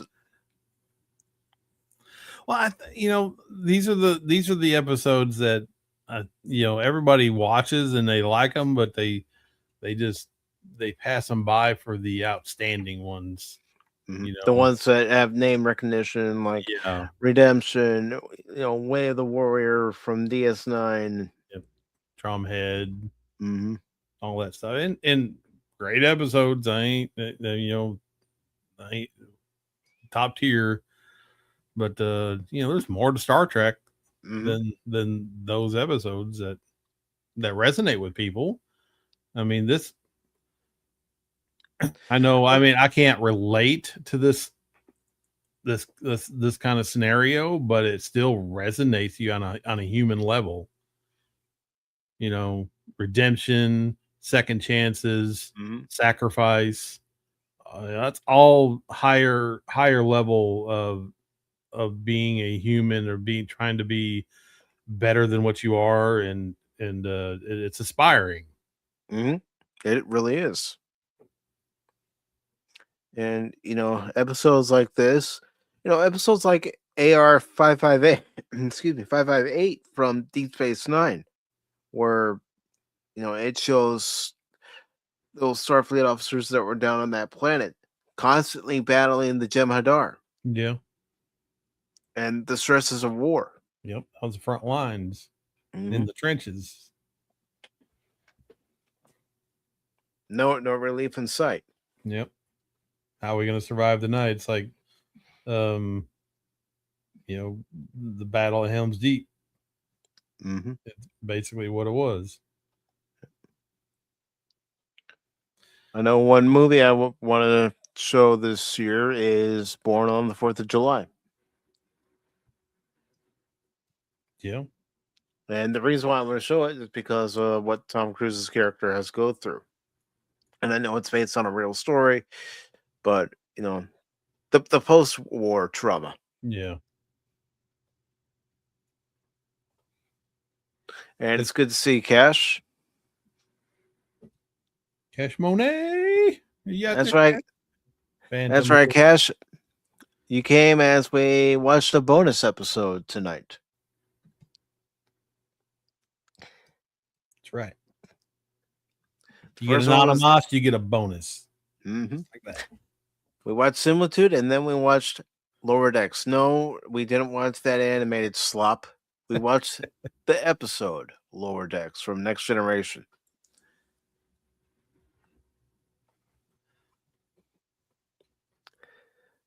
But what else do you have to say about both these episodes?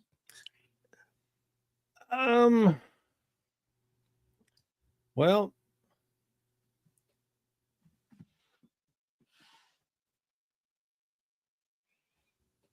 trying to gather me thoughts. Take your time.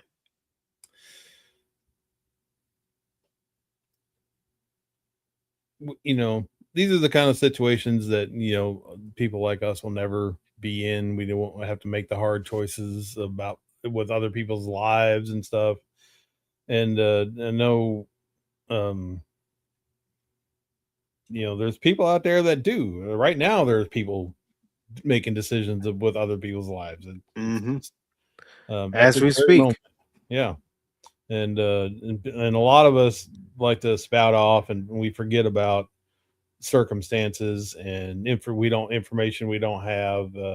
Um, you know, things that have to be done, things that have to, missions that have to be completed.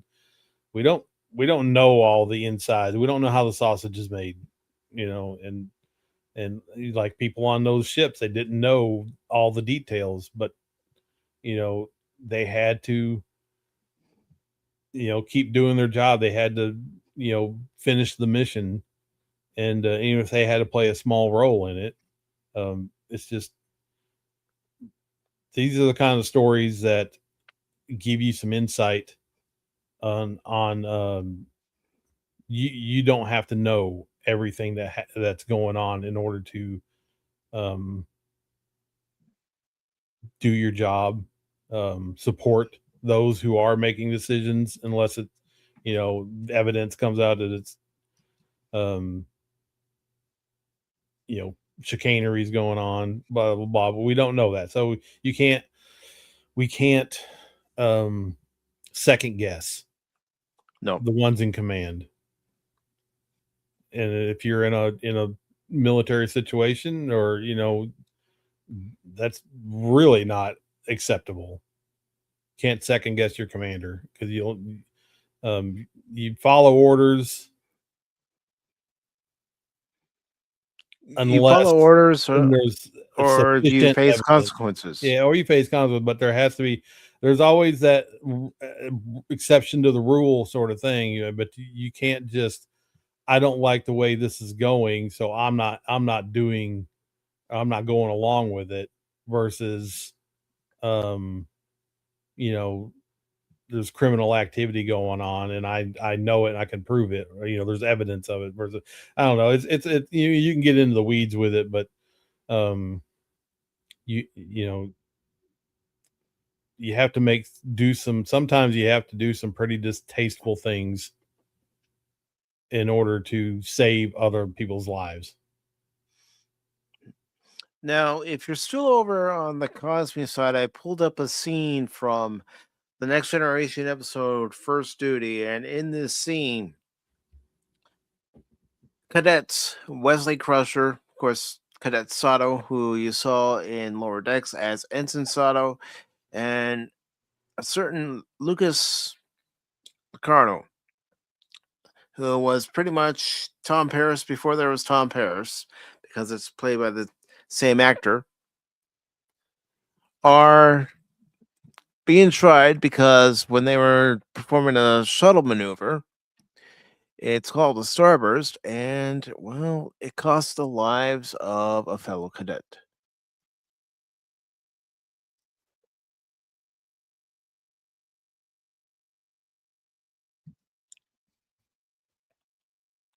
And I'm sorry, I called him Lucas. It's Nick Locarno.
But you notice something about this episode, First Duty, that you're not seeing in Starfleet Academy? Oh my god, I was just I was watching. I was like, oh, this couldn't be so much farther from Starfleet Academy than it possibly could be.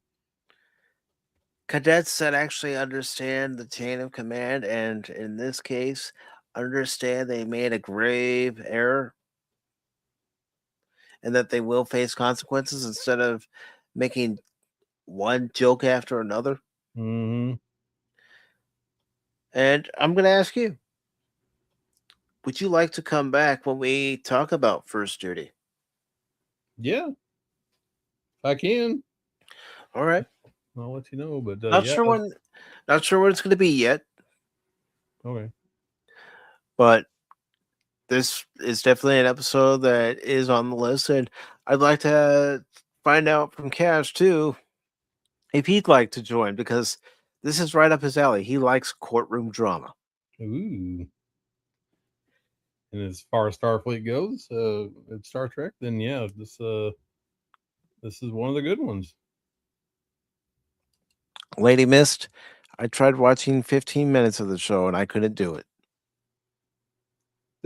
Yeah, I'm not even attempting that. I see enough clips of this. I just can't. I'll my brain will explode. It is so far afield from what Star Trek is. I just it's not Star Trek. It's just a copy of a copy of a copy. It's so degraded that it's just you can't actually see Star Trek in it. No, no, you can't. And yes, of course, Lady Mist, of course, everybody who's joined us in Cosme is welcome to join us that night when we do watch First Duty. See, that's what I like about doing this show and not doing the episodes in any particular order. It's finding the episodes that are very good, even if some people don't talk about them that much. Because Yeah, I don't believe that First Duty gets the high praise that other episodes get. yeah. Certain episodes steal the show, and they get the attention. These are the lower deck episodes, basically. You Hmm. know, there's episodes that are below these that weren't very good, or just like I said, derivative. I believe that one, the Enemy Mine one on Enterprise, was just a derivative, and it was fine and whatnot, but it just didn't rise to this level or lower decks level or similitude level. But you know, so you have to gauge them. They're on a Hmm. scale, and these are very noteworthy episodes. Yeah, they are. They are. And, the whole goal of this show when I started it almost a year, it'll be a year come April 26th, was to show the good episodes and the bad episodes. Yes, at some point we are going to get to Code of Honor. We've already talked about one of my least favorite episodes, Move Along Home from Deep Space Nine. You want to talk about the bad ones, don't you? You just want to. I do. I do want to talk about the bad one because another bad one is Skin of Evil. Which one was that? The one where Tasha dies. Oh yeah. Yeah, I did not expect that day. I was like, what? I was not a happy dude when that happened. I mean, you think about it. We didn't have the internet back then. No. We didn't find out a lot of the behind the scenes rumors and gossip unless we're watching Entertainment Tonight or, you know, reading the arts section in our local newspaper. But even then, you didn't find out the rumors that you find out now. Oh yeah, this company is buying out this company for sure. Yeah, are you sure? Yeah. Count on it. Then it doesn't happen. Yeah. Oh, new details. Oh, Hmm. it went sideways. It's just yeah, our information is like Johnny on the spot. It comes at you 90 miles an hour every freaking day. It's a nonstop. This is what I think is partly wrong with our society is we are information overloaded Hmm. and we can't deal with it. There's so much going on that we, a lot of us are just scrambling and messing up our brains trying to figure out the world, and the world is constantly in your face. Back in the day, we didn't know any of this crap. This stuff went on back then too. We just didn't know it. Yeah, and we were happier for it. A lot happier. And DJ says, "Screw you guys, Wesley." Oh God, is a B, and I'm joining the marquee. Yeah, yeah. Journey's End. Yeah, we know that episode. But DJ, if you want to join us when we're watching First Duty on the panel, you can. And anyone else, when we get to First Duty, is more than welcome to join us. As a matter of fact, let me look into my crystal ball, because the next episode after tonight will be yesterday's Enterprise. But what about a month from tonight, Anonymous? A month from tonight. Let me check my calendar, which is right here on my computer.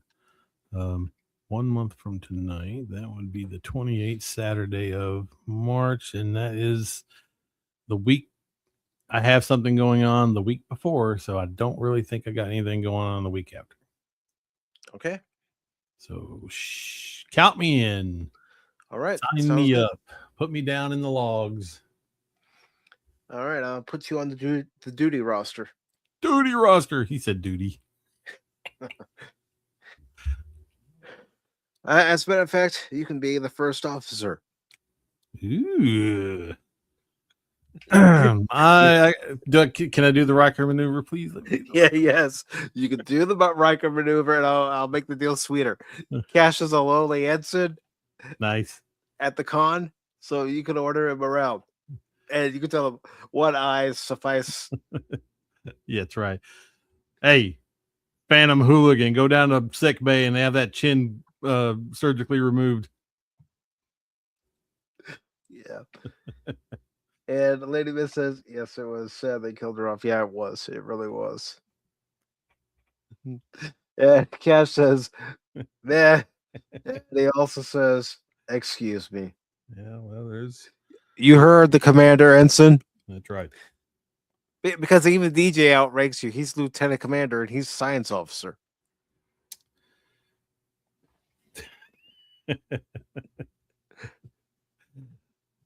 Yeah, I'm afraid of the chin. That's why, I'm in charge of the chin, but I fear the chin. So it's a weird dichotomy. So, and I guess DJ is going to be out on a away mission, because he's going to continue his main science station duties via subspace radio. Oh, Cash is going to be in the holodeck with Barclay, being fed grapes by holodeck versions of Troy and Beverly. I wouldn't mind to have been fed holodeck version of grapes with the holodeck versions of Troy and Crusher back then. I'm saying back then. I'm saying back then. If you're married and you're in a holodeck with fake people, is it still adultery? Huh. I've never thought about it that way. That's a good question. But honey, all they are is photons. They're not real. I don't want them. I guess her photons are bigger than mine. Technically, yes, but oh, so much trouble a holodeck would cause people. Yeah, so much trouble. So much trouble, and the Orville pretty much nailed it. Yeah, yeah. We get the virus. Mm-hmm. Gay porn virus. That's nice. Very nice. Thanks, Mortis. Thanks. Yeah, freak. Yeah. But Anonymous, do you have any other final thoughts on tonight's episodes? No, I think that was pretty much it. it's good to go, man. I like these episodes. Um, I know they're kind of filler episodes, maybe, but they're better, I guess. These are the overlooked episodes. Yeah, they overlooked. Episodes people will look at and go, "Nah, I'm skipping." Man, I never skip an episode of these shows. When I watch them in full, even if there are the episodes that I don't really care for. And some like I'm a big Stargate fan, Mm-hmm. and there are some episodes in there that I consider skipping, but I don't because I mean, they're Stargate, especially in the early seasons. Uh, they were trying to they were getting their legs, you know. Mm-hmm. So a few of the episodes weren't very good, and they were kind of boring. And I consider skipping, but I don't because I don't know. I'm just one of those guys. I need the whole thing to be. I need to complete it. I'm that guy. Nothing wrong with that. Yeah. Nothing wrong with that. I mean, I don't like having just 2 seasons of the Orville as a physical copy, but right now that's what I have to go with. I don't think Disney's ever going to be smart enough to release a DVD copy or even a Blu-ray copy of season 3 of the Orville. And season 3 of the Orville isn't really my favorite either, but I'd still like to have the complete series. Yes, I mean, overall the series is good. Did they go a little nuts in the third season? Yes. But I didn't let it ruin the entire series for me. Yeah. And Lady Mist says, as long as she gets to play the same games too, guys. If not, then well, it's the holodeck, Lady Mist. Men can create their fantasies. Women can go into the holodeck and create their fantasies. No, you just better hope nobody barges in. I'm gonna have to go misogynistic on you and say no, you're not allowed. Okay, no, women can't do that. That's wrong. Men need this. We need it. You don't. So no. What were you doing spending all those hours on the holodeck? Not your business. Playing poker. We got caught up in the game. I don't want to tell you. Anonymous. Yeah. I'm just teasing. I know you are. And Lady Miss says she's likes the Orville. You know, I know Cash has been talking to Spock. I know they want to do something and talk about the Orville. As soon as I hear something, Lady Mist, I'll let you know. I'll be like a Ferengi and say to Cash, so tell me, Cash, how many slips, strips, and bars of Latinum will it take for me to get this information out of you? When are you and Spock doing your Orville show? Give us the deets, boy. Tell us. Give us the details, human. But also, I do want to acknowledge, and I do have my soundboard ready. I don't have any clips for this show for memberships or anything. I gotta get to work on that. But Lady Mist with 2 bars of gold pressed latinum. That's what I'm going to be calling this currency on this show. 2 bars of gold pressed latinum. Very generous. Yes, very generous for a human. Human. But she gives a super sticker, and that super sticker is of. As soon as it pops up here, why aren't you popping up? It's human technology. It's not as good as Ferengi technology. So of course, if it wasn't for the Ferengi, the humans wouldn't even have their synthahol. They owe us. They owe us big time. All right, so let's see here. Why isn't it showing me what the super sticker is? Oh, it doesn't show it there. It's weird. Weird. No, YouTube. and I'm checking YouTube Studio too, but Doesn't show it there. it's not showing me. Well, I mean, I do see the emoji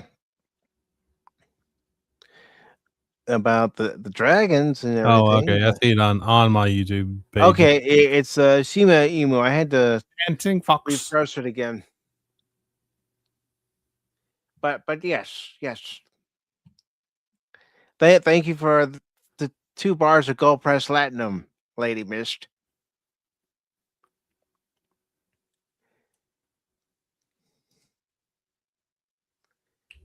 Oh, not a problem, not a problem. I'm glad Anonymous was able to do this and talk about Similitude and then get the bonus episode. Bonus.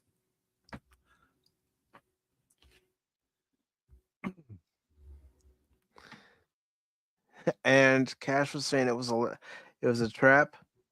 Lady Mist says her guard's up. Well, she has her shields up. But I still laugh at farty jokes, Lady Mist. Farts are funny. Just don't let nobody tell you anything different, okay? Farts are fun.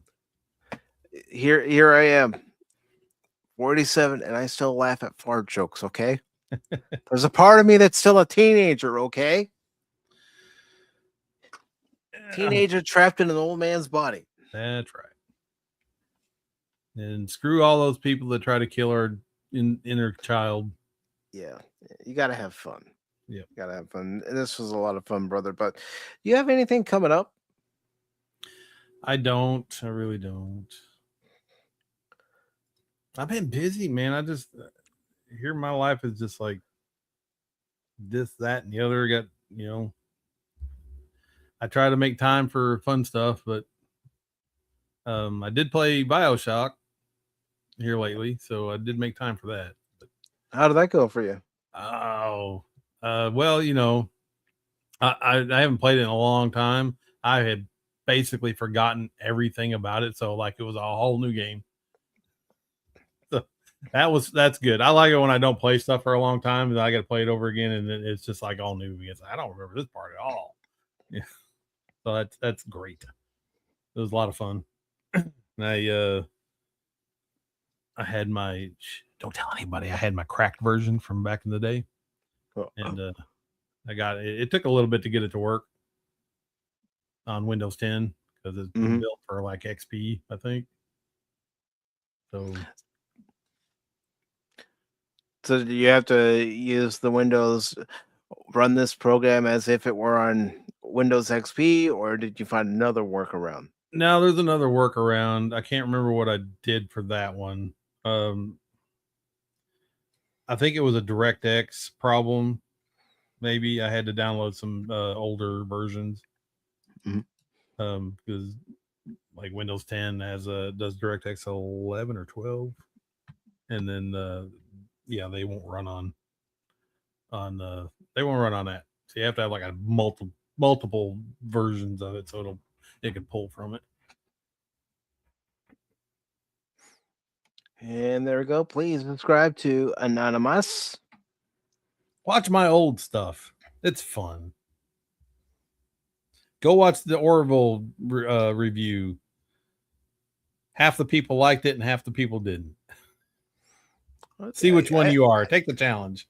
I think that's how a lot of our videos were received 3 years ago. Some people liked our reactions to the season. Other people were like, I can't believe you didn't like this episode. Yeah.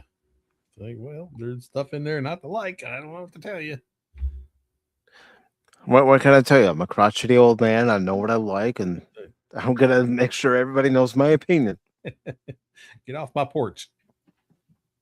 Get off my starship. I just buffed this thing. Now you're putting all these scuff marks on it. I'm going to have to redo it. I'm an old man.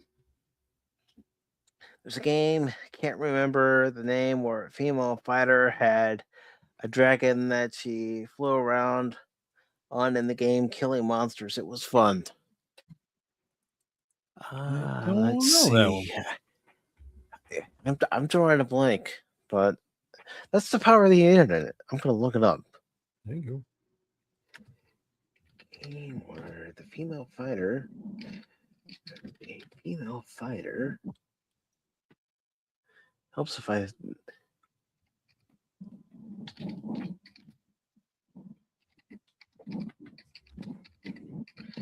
It's a dragon. Was it Game of Thrones? Is that what you're thinking of?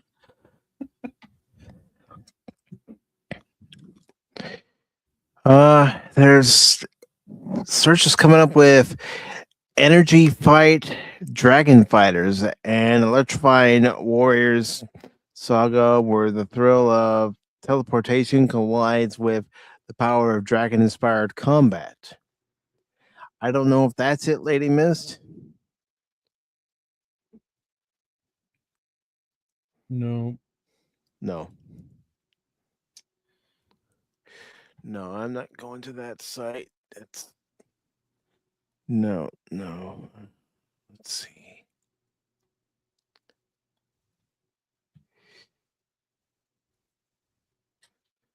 Okay, this site's coming up with a lot of titles.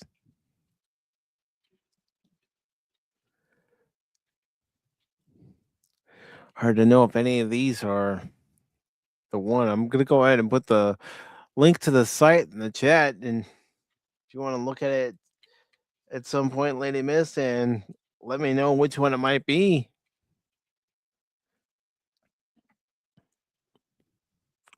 And then again, it might not be any of these.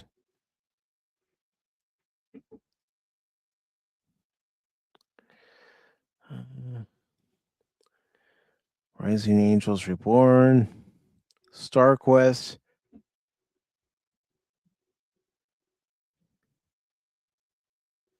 Yeah, but this doesn't look like it would be that. Okay. Well, hard to say. Well, Grok doesn't know. He just came up with Draken too. So Grok doesn't know shit. well, what knows? It knows poopy.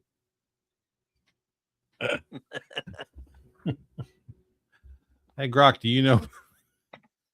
Do you know poop? She does say it had pretty good graphics for an older game. Was it a console or a PC game? How about that? I would almost say a PC game. I asked Grok and he says, "Yeah, I know poop." Everybody does it multiple times a day, usually. Cash is asking if it's earlier 2000s.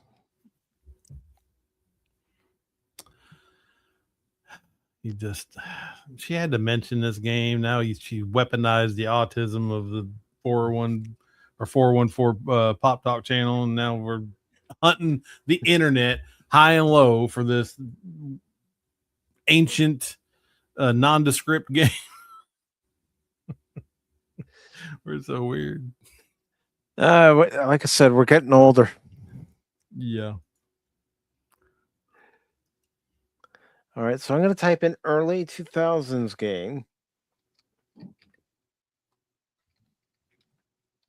And see what I can find. Not 200, Mike, 2000. You need to add another zero.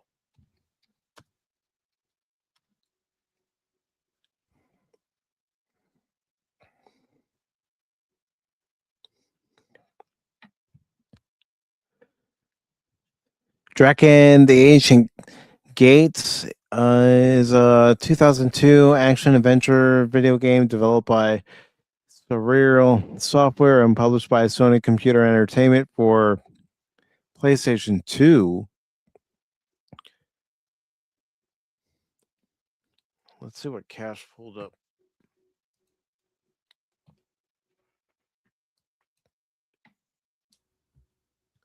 King of Dragons.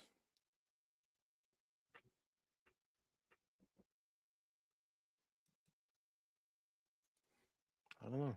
It's probably lost to the annals of time.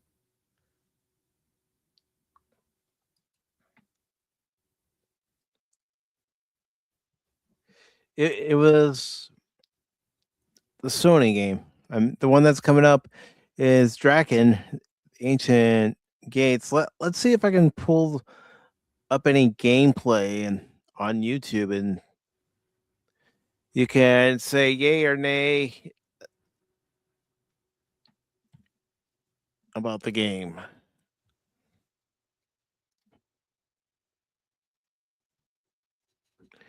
She says she knows she has it around here somewhere. Right.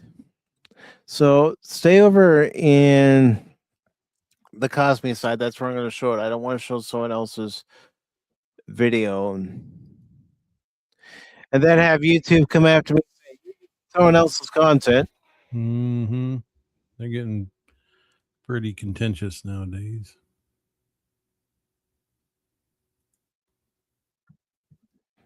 All right.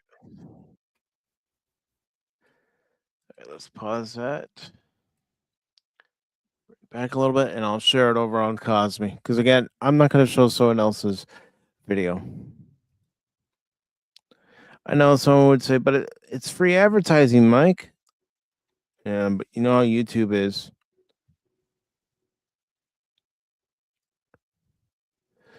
All right, so there we go. We got the right screen captured. Let me know if this isn't Lady Mist.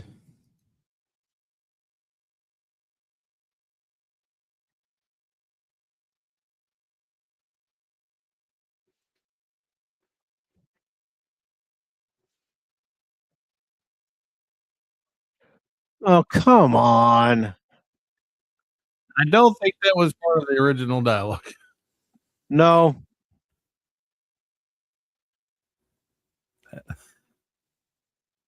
Oh, it's a female.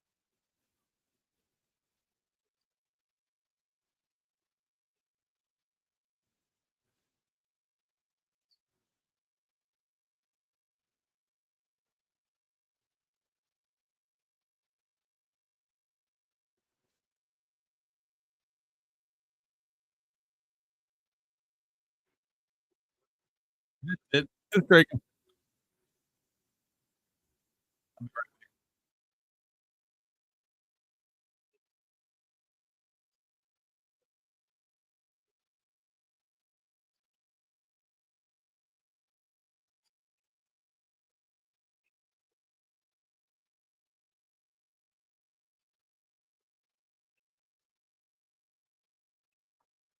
Okay, she says this is it.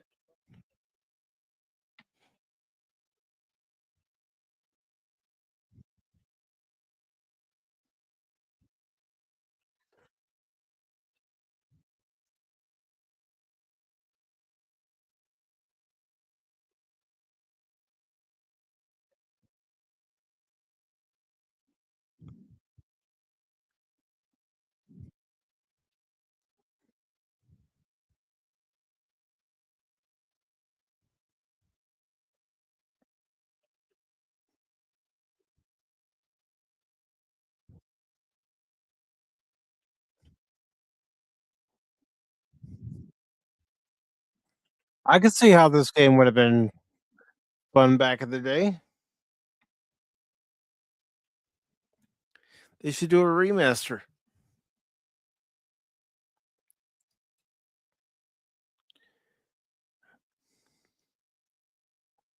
All right. Thanks for your help on that one, Cash. Okay, I'm back. All right.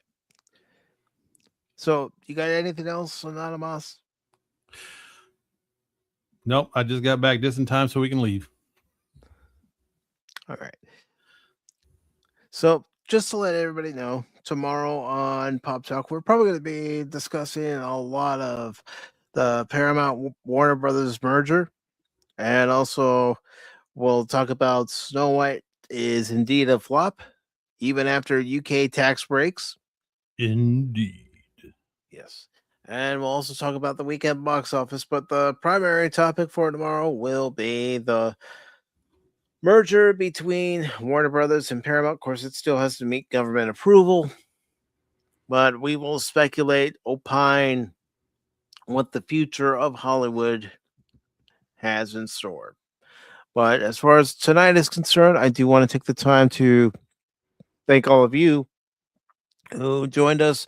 Tim was over on the YouTube side and Rumble side. We also had the Padawannabe, the Admiral herself, Lady Mist, Helion, Shane, as was, of course, there's the aforementioned Tim. It's good to see Lord Thoth, Philip J. McCracken. Don't worry, Anonymous had all his honeydew list completed. Right. DJ Runichi and his turtles. And also Cash Money 007 of the Phantom Hooligans. And thank you, Lady Miss, for the 2 bars of gold pressed platinum. I really appreciate it. Buy you half of a coffee. Half of a Ferengi coffee. Yeah, direct to Gino, sorry. Actually, that's Klingon coffee. Strong stuff. It's good for you. Put hair on your chest. Not only will it put hair on your chest, you'll be running wild your full 8-hour, 12-hour, 15-hour shift just on that one cup. Is there anything you need me to do, Captain? I can do anything. Just tell me. No. You're running around. I can't believe this Patak can't even get this job done. Where's my cock? This guy is dead.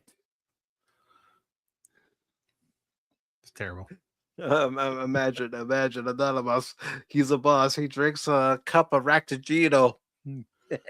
And before he goes and starts the meeting, he starts saying Koi Kalis Puklo, Koi Pukmik Poo, sons and daughters of the Empire.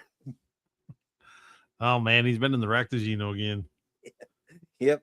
And then somebody questions him during the meeting. Are you questioning my honor? No, weirdo, stop it. I identify as Klingon. I always identify as a Klingon. When's the surgery? No, they won't perform the surgery. But I have a picture of me as a Klingon. Okay, maybe it's from Star Trek Online, but there we go. You have to settle. Yeah. And Lady Miss, I'm glad you were here with us. I'm glad everybody was. I'm glad everybody was here with us. You know, to sit down, watch 2 great episodes: Similitude from Enterprise and Lower Decks from Next Generation, a surprise bonus episode. But I also appreciate you, Anonymous, for taking the time to sit back, relax, and talk about these 2 episodes. It's a lot of fun. Not a problem. And like I said, the next episode number 23 of The Adventure Continues, a Star Trek discussion, will be on March 14th at 6 p.m. Eastern. And it'll be the episode where I realized, yes, Mike, you are indeed a Star Trek fan, and that is Yesterday's Enterprise. And then, of course, we'll have episode 24 a month from tonight. And that episode will be First Duty. And I can already hear some of the adolescents in the audience snickering. He said duty. Well, no, I'm on your stream, so they don't have to be in the audience. I'm here. I'm representing the people in the audience. I appreciate that, Lady Miss. How would you like to go into waste extraction for an entire week, Ensign? That's right, I demoted you. What? No. That's not fair. I'm speaking up for myself. I have character. Sound like a sniveling Ferengi. Yes, I can be. I'm kidding, Anonymous. I'm kidding. But everybody, thank you very much. Make sure you share out the stream, hit that like button, and consider coming back tomorrow night for Pacific 4 and 4 Pop Talk at 6 p.m. Eastern with Cash Money 007, Baron Norman Tag, and myself. And until then, everybody, live long and prosper.